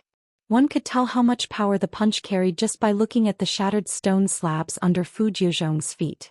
The upper zone's pavement was extraordinary, its hardness comparable to steel. Even a Henglian Grandmaster's full-powered attack would at most crack it. Yet the stone slabs directly under Fu Jiuzhong's feet had basically disintegrated, while the adjacent slabs had web-like cracks spread across them. Fu Jiuzhong's punch could probably knock a car back over a dozen meters. The attack undoubtedly reached inhuman levels already. What did he do just now? Qin Bai stared at the uninjured Shi Feng in confusion. Compared to the other spectators, Qin Bai had a far better understanding of how much power Fu Jiuzhong's punch carried. An entry-level mental strength master would be fortunate to sustain only minor injuries from the punch, let alone emerge intact. Typically, if the average human removed all of the limiters restricting their body, they could lift an entire car. Meanwhile, Fu Jiuzhong was a mental strength master who had tempered his body over several decades. One could easily imagine how much power he could exert if he removed his limiters and concentrated all his strength into his fist. Of course, executing such a move would also place a huge burden on the body.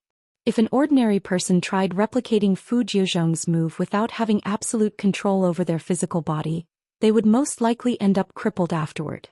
This was because the limiters the brain placed was a form of protection for one's body.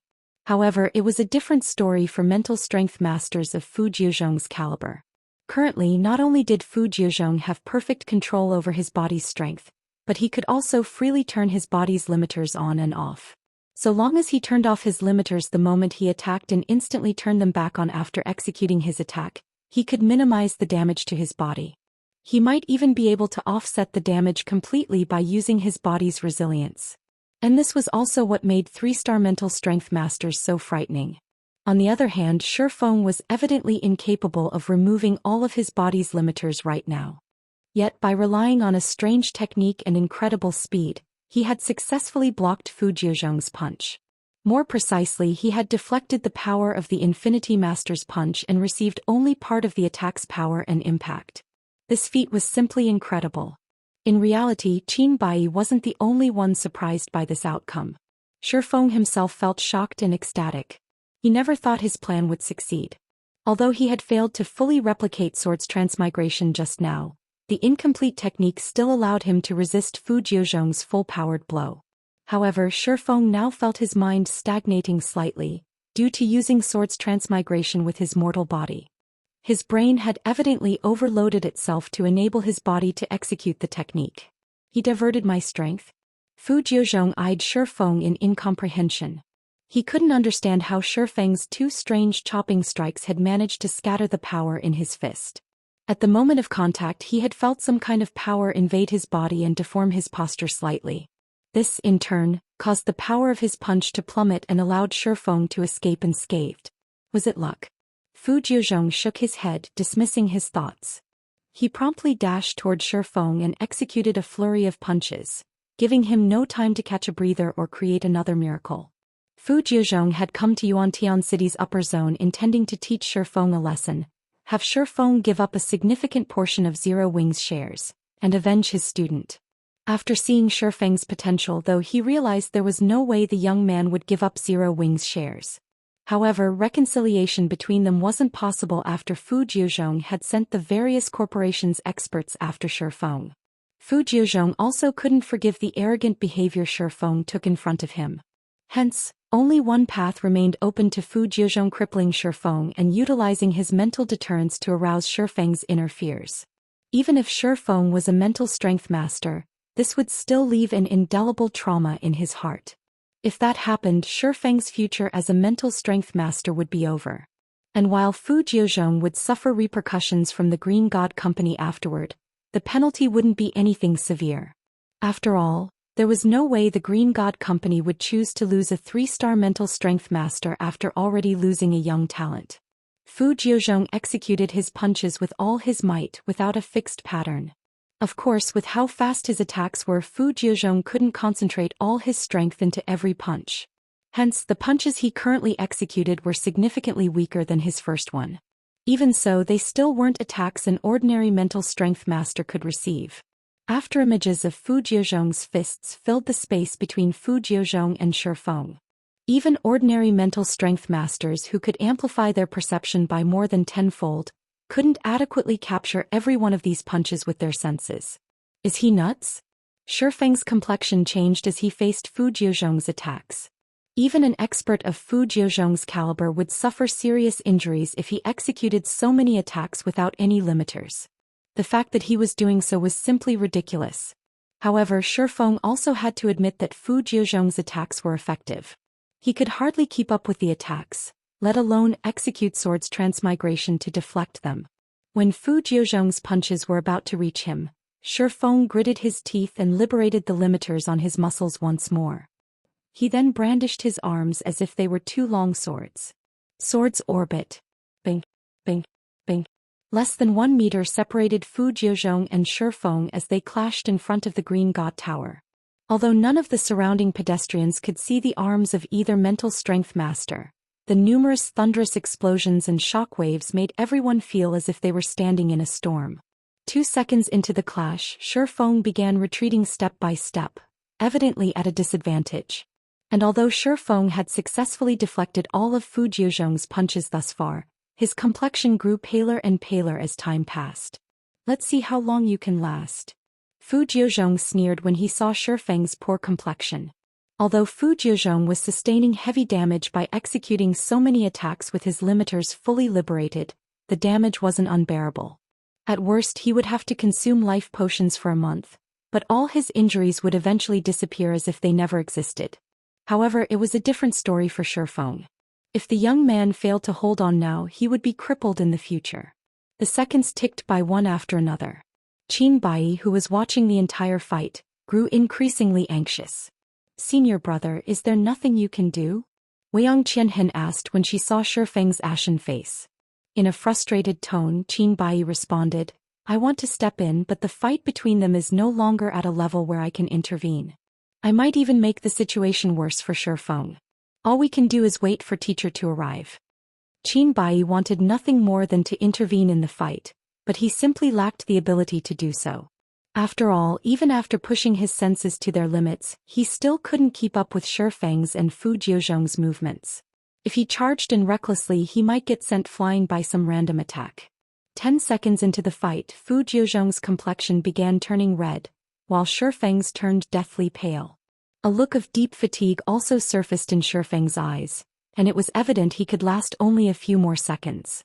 "Die." Fu Jiuzhong accelerated his punches when he noticed Shifeng faltering. He planned to end the fight right here and now. Upon seeing this, Qin Bai reflexively closed his eyes, while Weiyang Qianhen's complexion turned grim. Just as Fu Jiuzhong's fists were about to overwhelm Shifeng's defense, a rebuke suddenly echoed in everyone's ears. "Both of you stop fighting this instant." Although this voice wasn't deafening, it still stimulated everyone's mind and compelled them to obedience. Among those present, only Fu Jiuzhong, Shifeng, and Qin Bai remained mostly unaffected by the voice. However, immediately afterward, an incomparably powerful mental deterrence assaulted Fu Jiuzhong and Shifeng, causing them to stumble back several steps. This scene amazed the surrounding spectators, and everyone couldn't help wondering about the identity of the voice's owner. When everyone turned toward the voice's origin, what they saw were 2 people walking out of the Green God Tower's entrance. One was a beautiful woman with her black hair tied into a ponytail, and the other was a white-clad old man walking with a hunched back and a cane. Most of the people present quickly recognized the woman. She was none other than Xia Qingying, the base layer's general manager. The old man Xia Qingying was supporting, though, was someone unfamiliar to them. Only Qin Bai recognized the old man, and he couldn't help a look of panic and disbelief at seeing the old man. Looking at the approaching old man, Fu Jiuzhong gnashed his teeth and yelled, "Woon, I'm only teaching an arrogant kid a lesson. Are you going to interfere in this as well?" The white-clad old man's name was Xia Wun. In addition to being the middle-layer general manager of Yuantian City's upper zone, he was also a bona fide 3-star mental strength master, someone with real authority in Yuantian City's upper zone. Rumor had it that he was only half a step away from becoming a mental strength grandmaster. However, for Fu Jiuzhong, who had just recently become a 3-star mental strength master, Xia Wuyuan wasn't in existence to fear.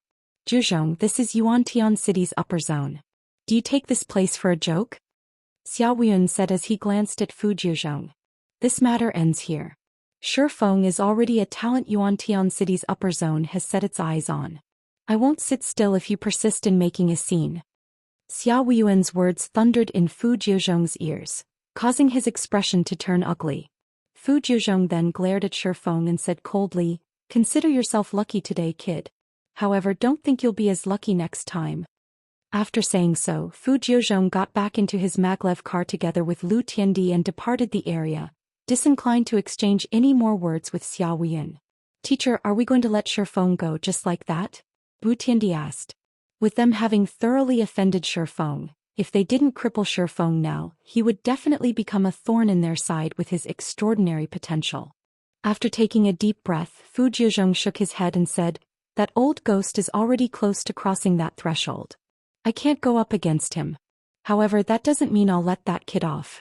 After I apply for 3-star high-grade authority and get it approved, I'll have one chance to train in the core area and solidify my gains. Once that happens, that kid won't be able to stop me as easily as he did today. Lu Tiandi breathed out a sigh of relief at Fu Jiuzhong's words. If Fu Jiuzhong could train in the upper zone's core area even for a short period, he would definitely return stronger and would have a much easier time dealing with Shifeng. Most importantly, Fu Jiuzhong could afford to do a lot more things once he gained 3-star high-grade authority. Read latest chapters at Wuxia World. Meanwhile, after Fu Jiuzhong and Lu Tiandi left, Shifeng hurriedly approached Xia Qingying and Xia Wuyuan to thank them. If not for Xia Wuyuan's intervention, Shifeng really would have succumbed to Fu Jiuzhong's attacks. This little fellow has quite the talent, Xia Wuyuan thought to himself as he scrutinized Shifeng. He then said, Qingying mentioned you to me before. She said you were even more talented than Bai. I initially thought she was joking, so it is fortunate I had some business here today. Otherwise, Fu Jiuzhong would have crippled you. Thank you for helping me, Elder Xia. Thank you as well, General Manager Xia, Shifeng said as he looked at Xia Wuyuan and Xia Qingying nodding at Shifeng. Xia Qingying said, You really surprised me. Although I've long since known you would become a mental strength master sooner or later, I didn't expect you to break through in such a short time. It seems I didn't invite my grandfather here in vain. Shifeng grew a little awkward after hearing Xia Qingying's words, unsure of how to explain himself. After all, his rapid growth was a complete accident. Ahem, that's enough talking. You'll have plenty of chances to talk in the future, Xia Wuyuan said, faking a cough. He then looked at Shifeng and said, Kid, now that you've become a mental strength master, come with me to the middle layer. Chapter 2908, Middle Layer. We're going to the middle layer now? Shifeng was a little surprised by Xia Wuyuan's words. According to his understanding, while one could indeed live in the middle layer once one became a mental strength master, one would first need to clear the Green God Company's internal test and review. One couldn't enter the middle layer simply on the assumption that one was a mental strength master already. After all, the middle layer was an incredibly important location for the Green God Company. Even the middle layer's official residents needed to undergo strict inspections every time they entered and left. When Qin Bai overheard Xia Wuyuan's words, he was dumbfounded. Qin Bai still remembered that after he became a mental strength master, he had to go through an incredibly troublesome process to gain access to the middle layer. Yet Shifeng could enter the middle layer before even receiving the Green God Company's recognition. However, Xia Wuyuan indeed had the authority to make such a decision as the middle layer's general manager. Even if Shifeng weren't a mental strength master, Xia Wuyuan could still bring him into the middle layer, just without official residential status. Of course, although you haven't passed our internal test and review yet, the fact that you held your ground against Fu Jiuzhong proves that you are indeed a mental strength master, Xia Wuyuan said, nodding. He then smiled and continued, Since you are now one of Yuantian City's upper zone's mental strength masters, you naturally have to get registered at the middle layer immediately. Or are you telling me you don't want the middle layer's residential status? Of course not, Shifeng said hurriedly. It will naturally be wonderful if I can get my residential status for the middle zone right now. The resources available to the middle layer's residents were beyond the reach of the base layer's residents. Specifically, he could purchase life water once he gained middle layer residential status. Good. Let's go then. After Xia Wuyuan finished speaking, he waved his hand, and a maglev limousine marked with the Green God Company's logo descended from the sky. He then entered the limousine together with Xia Qingying and Shifeng, and the three of them flew straight toward the mountain's halfway point. At this sight, Han Yifeng and the other corporation heirs aiming to enter the middle layer inevitably grew envious. Brother Shi's status is going to skyrocket now. Han Yifeng was filled with complex emotions as he watched Shifeng depart. Han Yifeng had constantly been seeking to gain the privilege to live in the middle layer. Yet Shifeng now had this privilege at his fingertips. Shifeng had even gained the attention of Xia Wuyuan, the middle layer's general manager. Even after entering the middle layer, Shifeng would not have to fear being targeted. What a pity. Qin Bai also sighed inwardly at this situation. If the middle layer's big shots found out about Shifeng's talent, they would desperately try to get him as their student. Qin Bai's teacher wouldn't be an exception. Now though, Xia Wuyuan had gotten ahead of everyone. A mental strength master, is it? I'll soon catch up to you. Unlike Qin Bai and the others, When Weiyang Qianhen saw Shi Feng departing for the middle layer, the urge to compete with Shi Feng bloomed in her heart. On the other side, Shi Feng's group arrived in the middle layer after going through multiple electronic scans and inspections.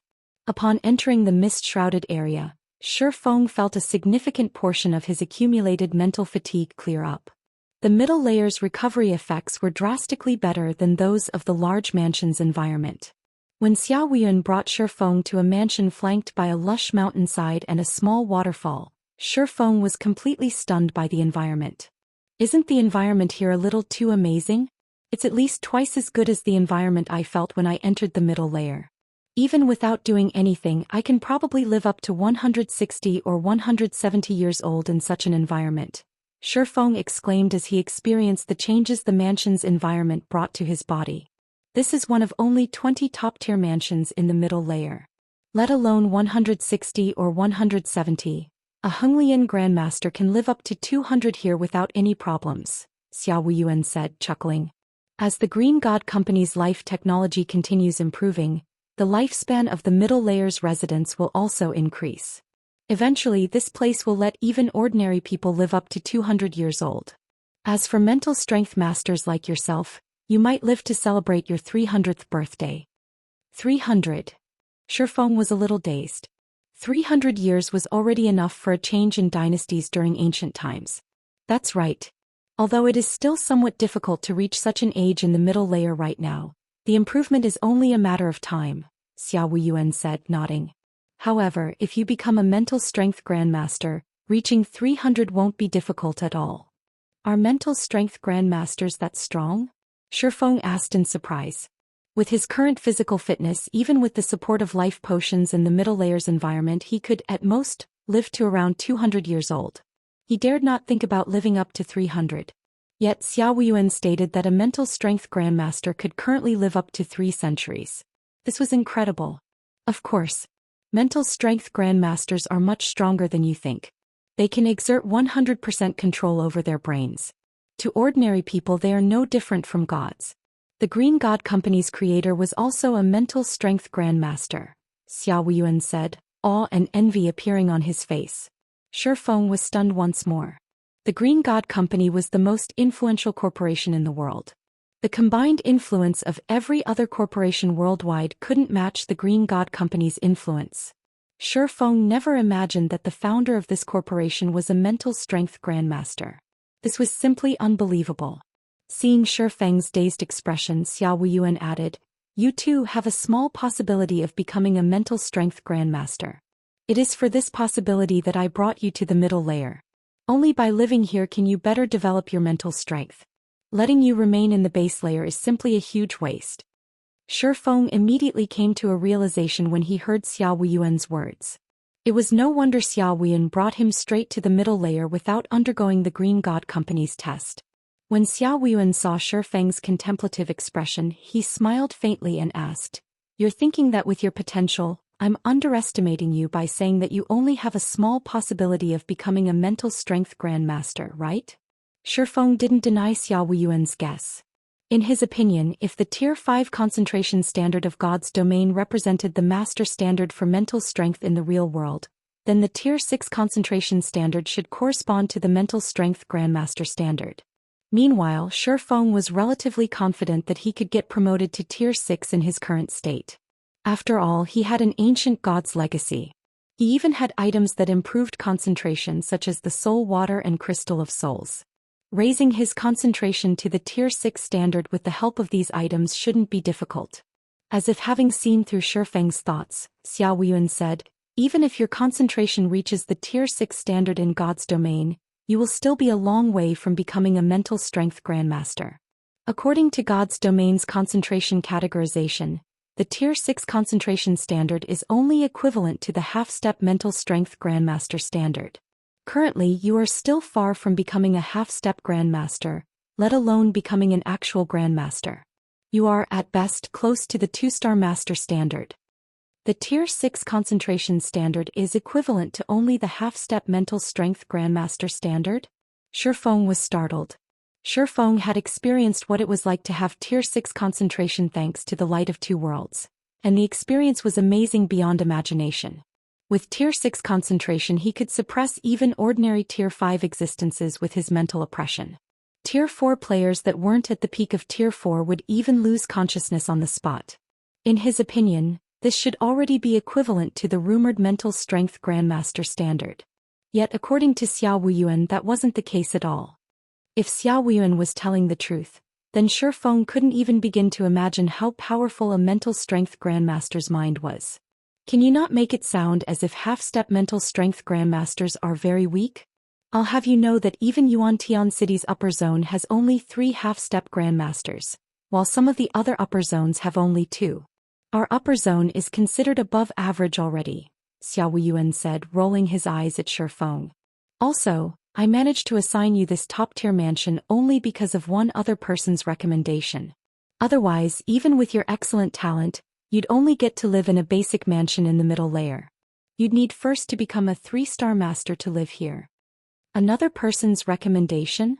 Shifeng grew curious. Most of his acquaintances in the upper zone lived in the base layer, and he knew none of the big shots living in the middle layer. You know this person. She's the person you've been secretly investigating. Her ID in God's domain is Phoenix Rain, Xiao Wuyuan said. If not for this girl's recommendation, you would have received a similar treatment to the other mental strength masters.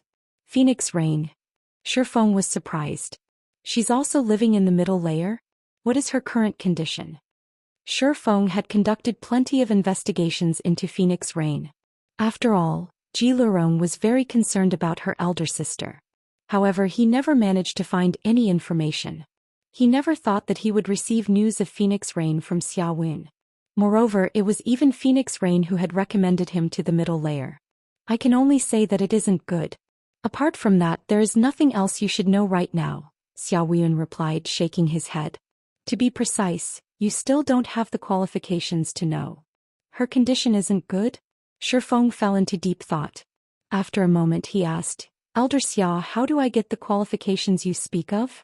Originally, Shifeng didn't hold much hope of acquiring information about Phoenix Rain. This was because Phoenix Rain's situation definitely involved a huge secret. He was fortunate to obtain even this slight bit of information. But now that he was a mental strength master, if he could help Phoenix Rain he would naturally do so. After all, Phoenix Rain had helped him a lot previously. Phoenix Rain's little sister, Ji Lurong, was now an important member of Zero Wing as well. There was no reason not to help. If you make a significant contribution to the Green God Company and elevate your authority to the 3-star high-grade status, you can know a little more, Xiao Wuyuan said after giving the matter some thought. Significant contribution? Upon hearing that he had a chance, Shifeng asked hurriedly, May I know how many contribution points I will need for that? Significant contributions cannot be weighed using contribution points, Xiao Wuyuan replied, shaking his head. If you want to make a significant contribution, the only available avenue for you right now is driving off the Outer World's NPC army in God's domain. If you can do that, you might even be able to meet with her. Repel the Outer World NPC army?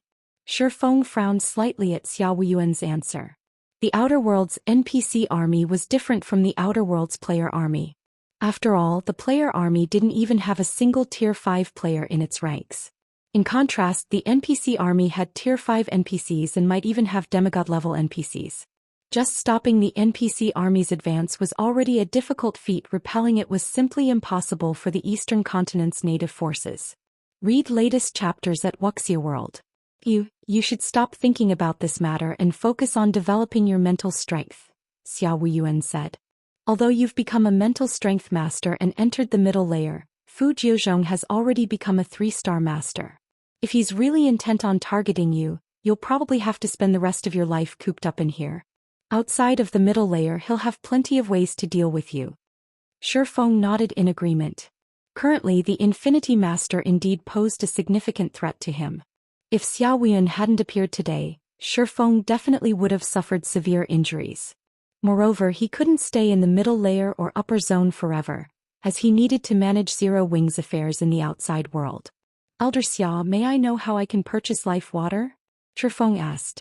Shifeng might not be able to leave the upper zone right now, but with Fu Jiuzhong's status and pride, the latter definitely wouldn't stoop so low as to target Zero Wing's other members. After all, None of Zero Wing's other members could pose a threat to him. And if Fu Jiuzhong targeted Zero Wing's other members, the upper zone's other residents would look down upon him. However, Shifeng couldn't discount the possibility of Fu Jiuzhong having the upper zone's various corporations secretly target Zero Wing either. Hence, the first thing Shifeng needed to do now was let Gentle Snow and Aqua Rose recover. With their strength, protecting Zero Wing from Fu Jiuzhong's henchmen wouldn't be difficult. Chapter 2909. Soul improves, purchase life water? Looking at Shifeng's slightly pale complexion, Xiao Wuyuan said in confusion, "Your current authority is 1-star high grade, so you're allowed to exchange for only 1 bottle per year. However, the main purpose of life water is to replenish life. With a mental strength master's regenerative abilities, you can just use the life potions or the meditation potions exclusive to the middle layer to repair minor physical or mental damages. Are you sure you want to exchange for life water?" "I can only exchange for 1 bottle per year?" Shifeng frowned slightly at Xiao Wuyuan's words. In Gentle Snow and Aqua Rose's current condition, they would easily survive for more than a year if they lived in the base layer's large mansion. However, Zero Wing couldn't afford to wait for a year. After all, Gentle Snow and Aqua Rose had many responsibilities they needed to handle. This was especially true for the management of the guild's headquarters in the real world. Fire Dance and Lei Bao couldn't manage the entire headquarters by themselves. Not to mention Fire Dance and the others would be coming to the upper zone to train soon. "There are alternatives available if you wish to exchange for more life water," Xia Qingying said when she saw Shifeng's disappointed look. Smiling faintly, she continued, "As you manage to become a mental strength master before the age of 30, the Green God Company will be giving you a reward." "A reward?" Shifeng immediately grew interested. "That's right. It is a reward for mental strength masters under the age of 30, Xiao Wuyuan said, nodding in agreement. "However, I do not recommend you use this reward to exchange for life water. This reward is something even 3-star masters desire greatly, as it can be used to redeem the privilege to enter and train in the core area, which is the top layer of this mountain. This privilege is for 1 month and it will greatly help in the development of your mental strength. Normally, only after a person becomes a 3-star master would they get an opportunity to exchange for this privilege, and it's for only 10 days. Compared to this privilege, life water is something you can redeem anytime.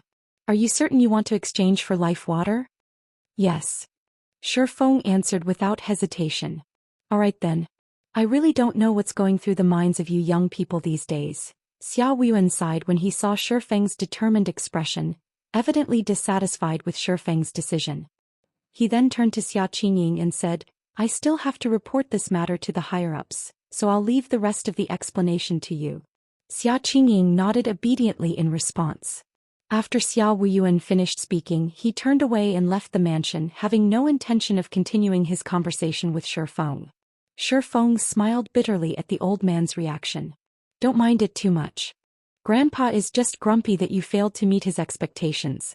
He doesn't know your circumstances." Xia Qingying consoled Shifeng after seeing Xiao Wuyuan leave. "Since you wish to exchange for life water, you need only 2 bottles, correct?" "I can exchange for 2 bottles?" Shifeng was stunned. Originally, he thought that he could obtain only 1 bottle of life water as his reward, and that he would have to spend trade points and contribution points to exchange for the other one. However, based on Xia Qingying's tone, it appeared that he could receive more than just 1 bottle of life water as his reward. This reward allows you to exchange for 3 bottles of life water. If you only need 2 bottles, I recommend you replace the remaining bottle with meditation potions. The meditation potion is more effective than the phantom potion and also functions to repair a person's mental state. Normally, a 1-star master can exchange for only 5 bottles per year. But if you trade in your 3rd bottle of life water, you can get 10 meditation potions. "Okay, I'll take the 10 meditation potions," Shifeng said with a nod, astonished by the reward the Green God Company offered. This reward was hundreds of times better than what he received for clearing the mental path above the age of 20. Shifeng couldn't help being in awe of the Green God Company's generosity. Now he realized how valuable the privilege to enter the top layer was. It was no wonder Xiao Wuyuan felt disappointed at his decision. Nodding at Shifeng's reply, Xia Qingying said, "You probably can't return to the base layer anytime soon, so I'll pass the life water to those 2 on your behalf. As for the meditation potions, You can exchange for them through the mansion's storage room. I'll have to trouble you with that, General Manager Xiao, Shifeng said gratefully. It's no trouble. This is also within the scope of my duties. You are, after all, a talent I discovered. If you perform well in the middle layer, it'll be of great help to me, Xia Qingying said, waving her hand. All right, I won't disturb your rest any longer. After saying so, Xia Qingying boarded another maglev limousine and departed the middle layer, leaving Shifeng alone to observe his top-tier mansion. Compared to the base layer's large mansion, this waterfall mansion had a slightly larger footprint. The waterfall alone occupied an area of 2 basketball courts. The water vapor coming from the waterfall was also incredible. Shifeng felt his body becoming refreshed after inhaling only a mouthful of it. The regenerative effects of this water vapor probably nearly rivaled those of the S-rank nutrient fluid without any side effects. This small waterfall was an unlimited supply of weakened S-rank nutrient fluids. If sold to the outside world, it could definitely fetch an astronomical price. Probably no corporation in the outside world would ever dream that something like this waterfall could exist. After all, S-rank nutrient fluids were incomparably precious to the outside world's corporations, with only a very limited amount available each year. In fact, even the corporations operating in the upper zone's base layer would never think of drinking S-rank nutrient fluids like water. After Shifeng finished marveling at the waterfall, he made his way into the mansion. So this is why anyone who has lived in the middle layer before would never wish to leave it again. Realization dawned upon Shifeng as he looked at the hall in front of him. After he entered the mansion and closed the doors, the sound of splashing water cut off completely. The mansion's sound insulation was perfect. In addition, the special energy flowing inside the mansion was twice as strong as outside. If ordinary people lived in such an environment, even if they did nothing but lie on the ground, their physical fitness would still reach the half-step Henglian Grandmaster standard. If they trained their bodies a little, developing their physical fitness to the standard of Henglian Grandmasters would be no trouble at all. Moreover, this special energy also had an effect on a person's mental state, allowing a person to remain mentally energized as well as maintain an ethereal mood. If a person trained in such an environment for a long period, even if they didn't become a mental strength master, they would be close. Shifeng could easily imagine how scary it would be to go from living in such an environment to living in the base layer's environment. The transition would be akin to being a billionaire living a rich and happy life in one moment and then suddenly becoming an ordinary person in the next moment. No ordinary human could possibly accept such a drastic change. It also explained why Feng Shihan was so adamant in preserving her middle layer reserve slot. So long as Feng Shihan could remain in the middle layer, her chances of becoming a mental strength master would be at least double than if she lived in the base layer. Is this the storage room? While touring the mansion, Shifeng noticed a small room made entirely out of some unique metal. When he entered the room and accessed the interface inside, he had to marvel at the Green God Company's financial prowess. According to the introduction displayed, the storage room housed all the resources available for exchange in the middle layer. This storage room even had life water stocked. Through the storage room he could immediately obtain the potion he wanted. He wouldn't have to spend time on a trip to the Green God Tower during emergencies.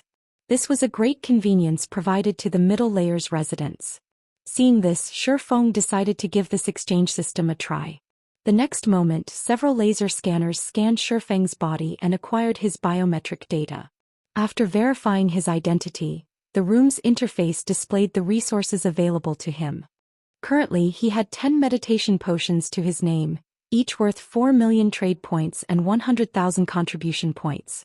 4 million trade points might not be anything to the base layer's corporations, but 100,000 contribution points was an entirely different story. Even the 5 States Corporation would have a heart attack if it had to spend so many contribution points on one item. For the time being, Shifeng chose to redeem only one meditation potion. According to the product introduction, the meditation potion had to be stored in a special environment. And if taken out of storage, it could last for only 1 day in the outside world. After 1 day, the drug would lose its effects. Hence, he should only exchange for the amount he needed. How interesting. When Shifeng spread his mental perception over the dark blue potion in his hand, he actually sensed weak mental fluctuations from it. Normally, he would pick up such mental fluctuations only from living creatures. However, he didn't dwell on the matter, consuming the meditation potion immediately. After all, his mental state was in dire need of it right now. Shifeng had kept his brain overclocked throughout his fight with Fu Jiuzhong. While he had managed to smile and converse normally with Xia Wuyuan and Xia Qingying earlier, that was possible only because of his powerful willpower. If someone else were in his shoes, they probably would have passed out already. The moment Shifeng consumed the meditation potion, the scorching heat he felt in his brain instantly cooled. His complexion also rapidly changed from pale white to rosy amazing. This is simply amazing. Shifeng was dumbfounded when he sensed his mental state. With just one meditation potion, not only did he fully recover from his weakened state, but his mental state had also become surprisingly excellent. He even sensed faint improvements to his mental perception. These changes felt as if he had just consumed a crystal of souls from God's domain. With the meditation potion's effects, I will definitely improve further after consuming 10 bottles. This really makes a person wonder how the Green God Company managed to produce such a miracle drug. If this thing can be mass-produced, it will become possible to mass-produce mental strength masters. Shifeng was astounded as he looked at the 9 remaining meditation potions he could exchange. After recovering to peak condition, Shifeng promptly logged back into God's domain. Although he currently didn't have any good ideas on how to repel the Outer World's NPC army, he could share the news of Phoenix Rain's location and condition with Ji Lurong. This would at least give Ji Lurong some hope, and the girl wouldn't have to worry about her elder sister's whereabouts every day. Twin Towers Kingdom, Sky Spring City. When Shifeng entered God's domain again, he was surprised to find that his perception of the world around him had changed slightly. What's going on? Shifeng was greatly confused as he perceived the world around him. For some reason, his brain's recognition of God's domain was a bit different, and the world of God's domain now felt even more realistic than before. Is it because I used a combat technique in the real world? Shifeng could sense that his soul was stronger. This, in turn, directly elevated his concentration, which was previously almost Tier 5 advanced rank, to the Tier 5 peak rank. Now he was only half a step from Tier 6 concentration. However, before Shifeng could snap out of his daze, he suddenly received a call from Feng Shihan. "Guild leader, are you all right?" Feng Shihan asked worriedly as she looked at Shifeng through the video call. "I heard you clashed with Fu Jiuzhong." Fu Jiuzhong is now a 3-star mental strength master in Haitian City's upper zone. Even if you're a mental strength master, your body will still be affected significantly after fighting with him. The existence of 3-star mental strength masters was no secret to middle-layer residents. It wasn't difficult for the base layer's top-tier corporations to find out about them either. Read latest chapters at Wuxia World. You relax. "I've made a full recovery already," Shifeng replied, smiling. He was even tempted to say that should he clash with Fu Jiuzhong again, he definitely wouldn't end up in as miserable a state as before. "That's wonderful." Feng Shihan breathed out a sigh of relief. She then said, "Guild leader, while you were logged off, the Outer World NPCs started their invasion. Several empires have already clashed with the Outer World NPCs and suffered heavy casualties. According to our estimates, the battle at the Twin Towers Kingdom will begin soon. So far, I've already contacted the various powers based in the Twin Towers Kingdom, Starmoon Kingdom, and several neighboring kingdoms that aren't embroiled in the war for a meeting in Sky Spring City. However, I'm not particularly confident we can get the neighboring kingdoms' player forces to cooperate with us, since the superpowers based in the engaged empires are doing their best to recruit them." "Alright, I understand," Shifeng said, nodding. "Also, tell them that our meeting venue will be changed to Starmoon City." Change the venue to Starmoon City? Feng Shihan was a little confused. While Zero Wing indeed possessed a guild residence in Starmoon City, the royal capital wasn't one of Zero Wing's main NPC cities. Hence, Zero Wing didn't have much manpower available there. Meanwhile, organizing the meeting this time required a lot of manpower.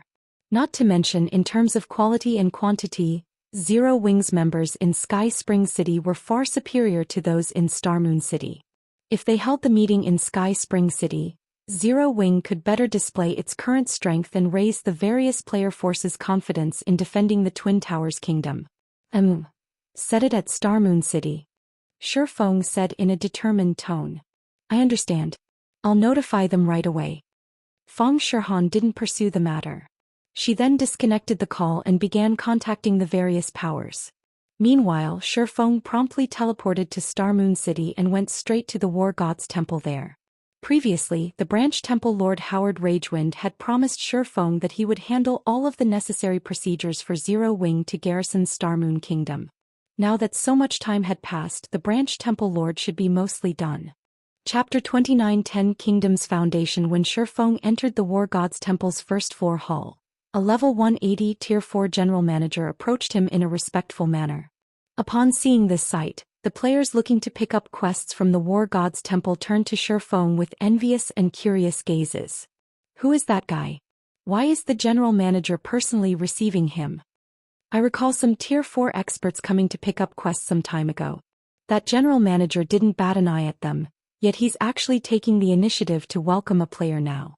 Could that guy be Black Flame? He must be Black Flame. I heard Black Flame always moves alone and loves concealing his identity. Out of all the players operating in Star Moon Kingdom, only Black Flame might get the general manager to treat him with such respect. Shortly after the players in the hall observed Shifeng's cloaked figure, passionate flames flared up in their eyes. They also began approaching him, hoping to take pictures or videos as mementos of meeting the legendary Sword Saint. After all, Black Flame was a living legend in the current God's domain. He was also the reason many new players had chosen to play the swordsman class. In no time at all, posts with titles such as Sword Saint Black Flame appears in War God's Temple, and Sword Saint Black Flame seen in Star Moon City, began appearing on Star Moon Kingdom's official forums one after another. This situation rendered Shifeng speechless. He had initially used the Nightwalker's cape to conceal his identity. Nevertheless, these cunning players still managed to identify him almost immediately. Lord Sword Saint, the Temple Lord instructed me to give you this should you visit us, the general manager said respectfully as he proffered a rolled-up parchment. The contract's contents will take effect as soon as you sign it. After receiving the parchment scroll, Shifeng nodded and said, "Please thank the Temple Lord for me." The contract the general manager handed Shifeng held the signature of Star Moon Kingdom's ruler. Once Shifeng signed his name on the contract, Zero Wing would officially garrison Star Moon Kingdom and become its representative guild. At that time, Zero Wing would be able to dictate the kingdom's development and even mobilize the kingdom's army. After reading the contract's contents, Shifeng signed it without hesitation. The sound of a system notification immediately entered his ears. System, congratulations. Your guild, Zero Wing, has officially garrisoned Star Moon Kingdom and become the kingdom's representative guild. Zero Wing will now enjoy a portion of the kingdom's management rights. At the same time, a system announcement rang throughout Star Moon Kingdom. Star Moon Kingdom Region System Announcement. Congratulations to Zero Wing for officially garrisoning Star Moon Kingdom and becoming the kingdom's representative guild. Zero Wing will now enjoy a portion of the kingdom's management rights. The system announcement echoed in the minds of the Star Moon Kingdom's players 3 times, triggering an uproar among the kingdom's players. What's going on? Zero Wing garrisoned the kingdom? Didn't they say that only the reserve guilds of God's domain's 12 great guilds are qualified to garrison a country? The sudden system announcement confused many players. Zero Wing's members, though, were exhilarated, especially the guild's new members. After this announcement, even a fool would understand that Zero Wing now had the final say in everything inside Star Moon Kingdom. Now, even the superpowers wouldn't dare interfere in the kingdom's matters. With this development, Zero Wing's newcomers could not only grind without worry within the kingdom but also gain access to numerous kingdom quests unavailable to other players. These kingdom quests would instantly resolve Zero Wing's concerns of developing its newcomers.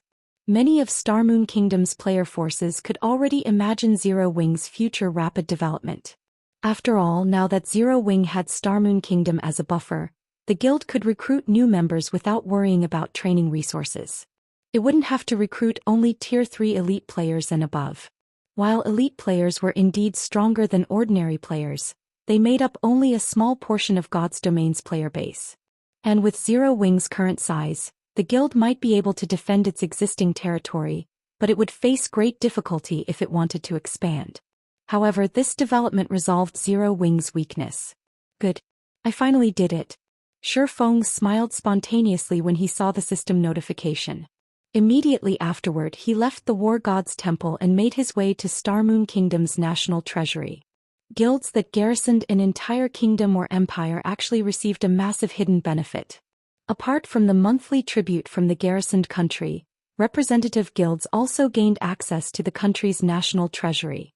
A country's national treasury housed heirlooms that served as the country's foundation. And while players could exchange for these heirlooms using resources, they had to have the status of a Grand Duke in the country. Although Shi Feng didn't have the status of a Grand Duke in Star Moon Kingdom, he had the status of an elder in the War God's temple. In God's domain, an elder of the War God's temple sat higher than even the Grand Dukes of empires. Shi Feng naturally wouldn't have any problems exchanging for the heirlooms in a kingdom's national treasury. Meanwhile, royal heirlooms were far more valuable than what one could normally obtain through killing powerful monsters. They were items that could change the fate of an entire kingdom or empire. Hence, once a guild became a reserve guild of the 12 great guilds, dethroning it was incredibly difficult. In no time at all, Shi Feng arrived at the palace and reached the treasury unhindered. It was no exaggeration to say that the national treasury was the safest location in the entire Star Moon Kingdom. 8 level 180 tier 4 NPCs stood guard at the entrance alone. Moreover, these 8 NPCs were no ordinary NPCs. Although none of them wielded a legendary weapon, they were all clad in fragmented legendary set equipment. In terms of individual strength, these NPCs were more than capable of holding their ground against ordinary tier 5 existences. Apart from these 8 NPCs, there was also a level 200 tier 4 knight captain stationed inside the treasury. The knight captain sported a legendary chest plate, and his combat power had undoubtedly reached the tier 5 threshold. Most importantly, a magic barrier enveloped the entire treasury. If one wished to break through this magic barrier, one would need a force of 3 to 5 tier 5 existences at the very least.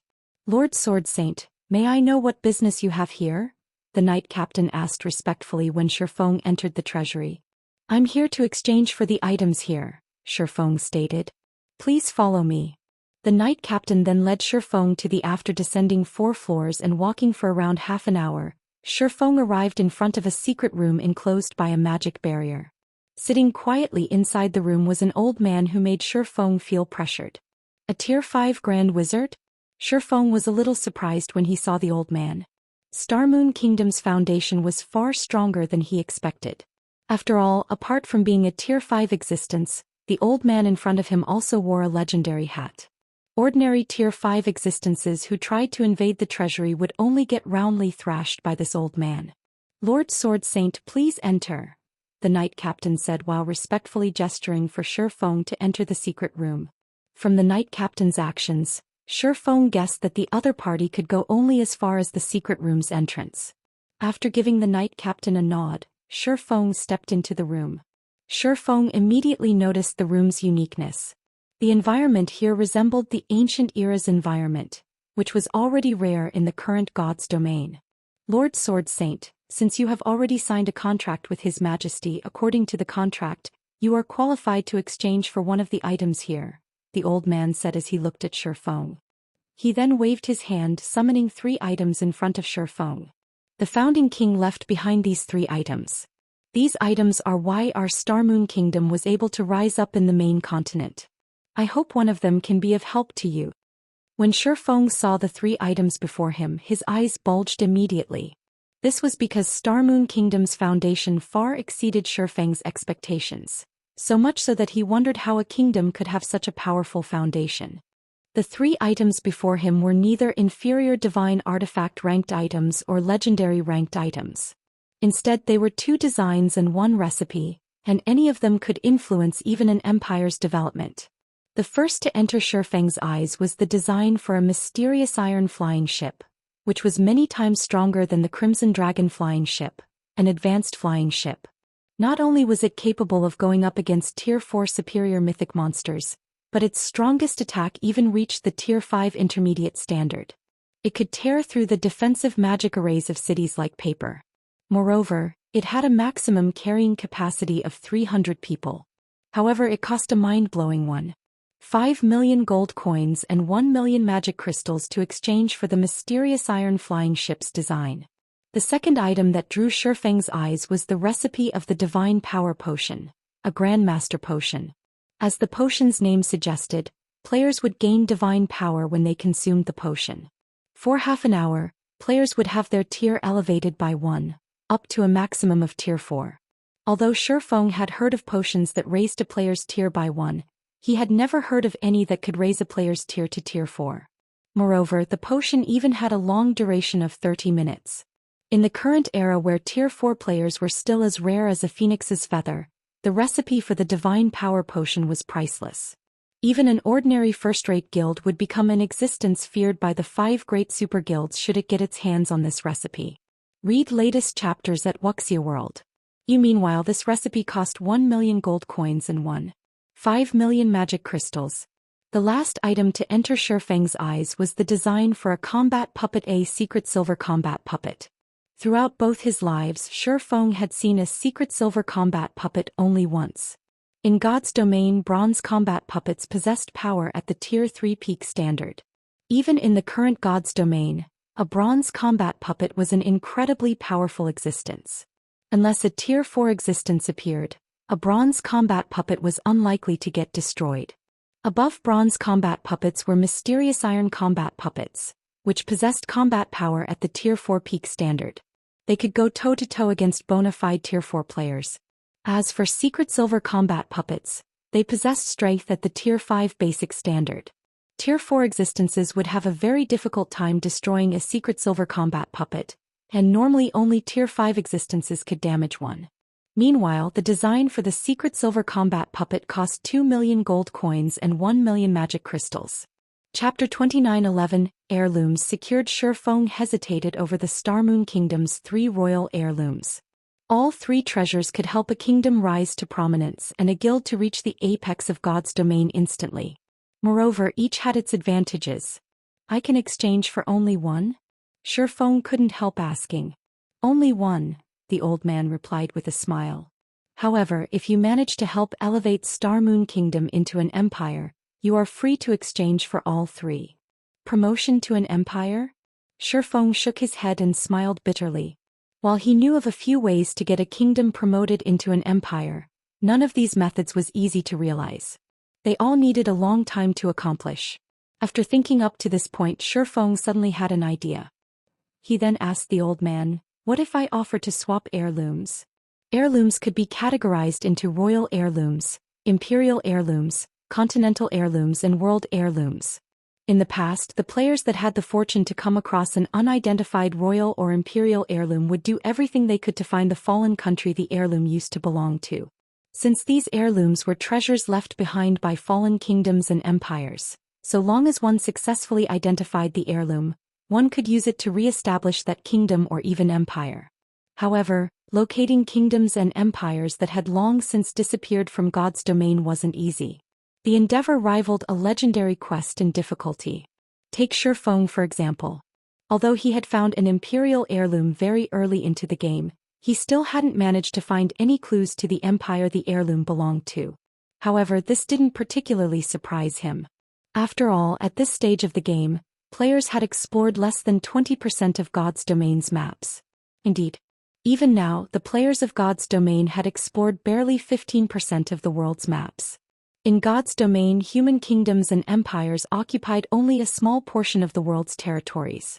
Most of the 2 main continents consisted of level 150+ neutral maps, and only after 40% of the game's player base reached level 180, tier 3 or above could players adequately explore these maps.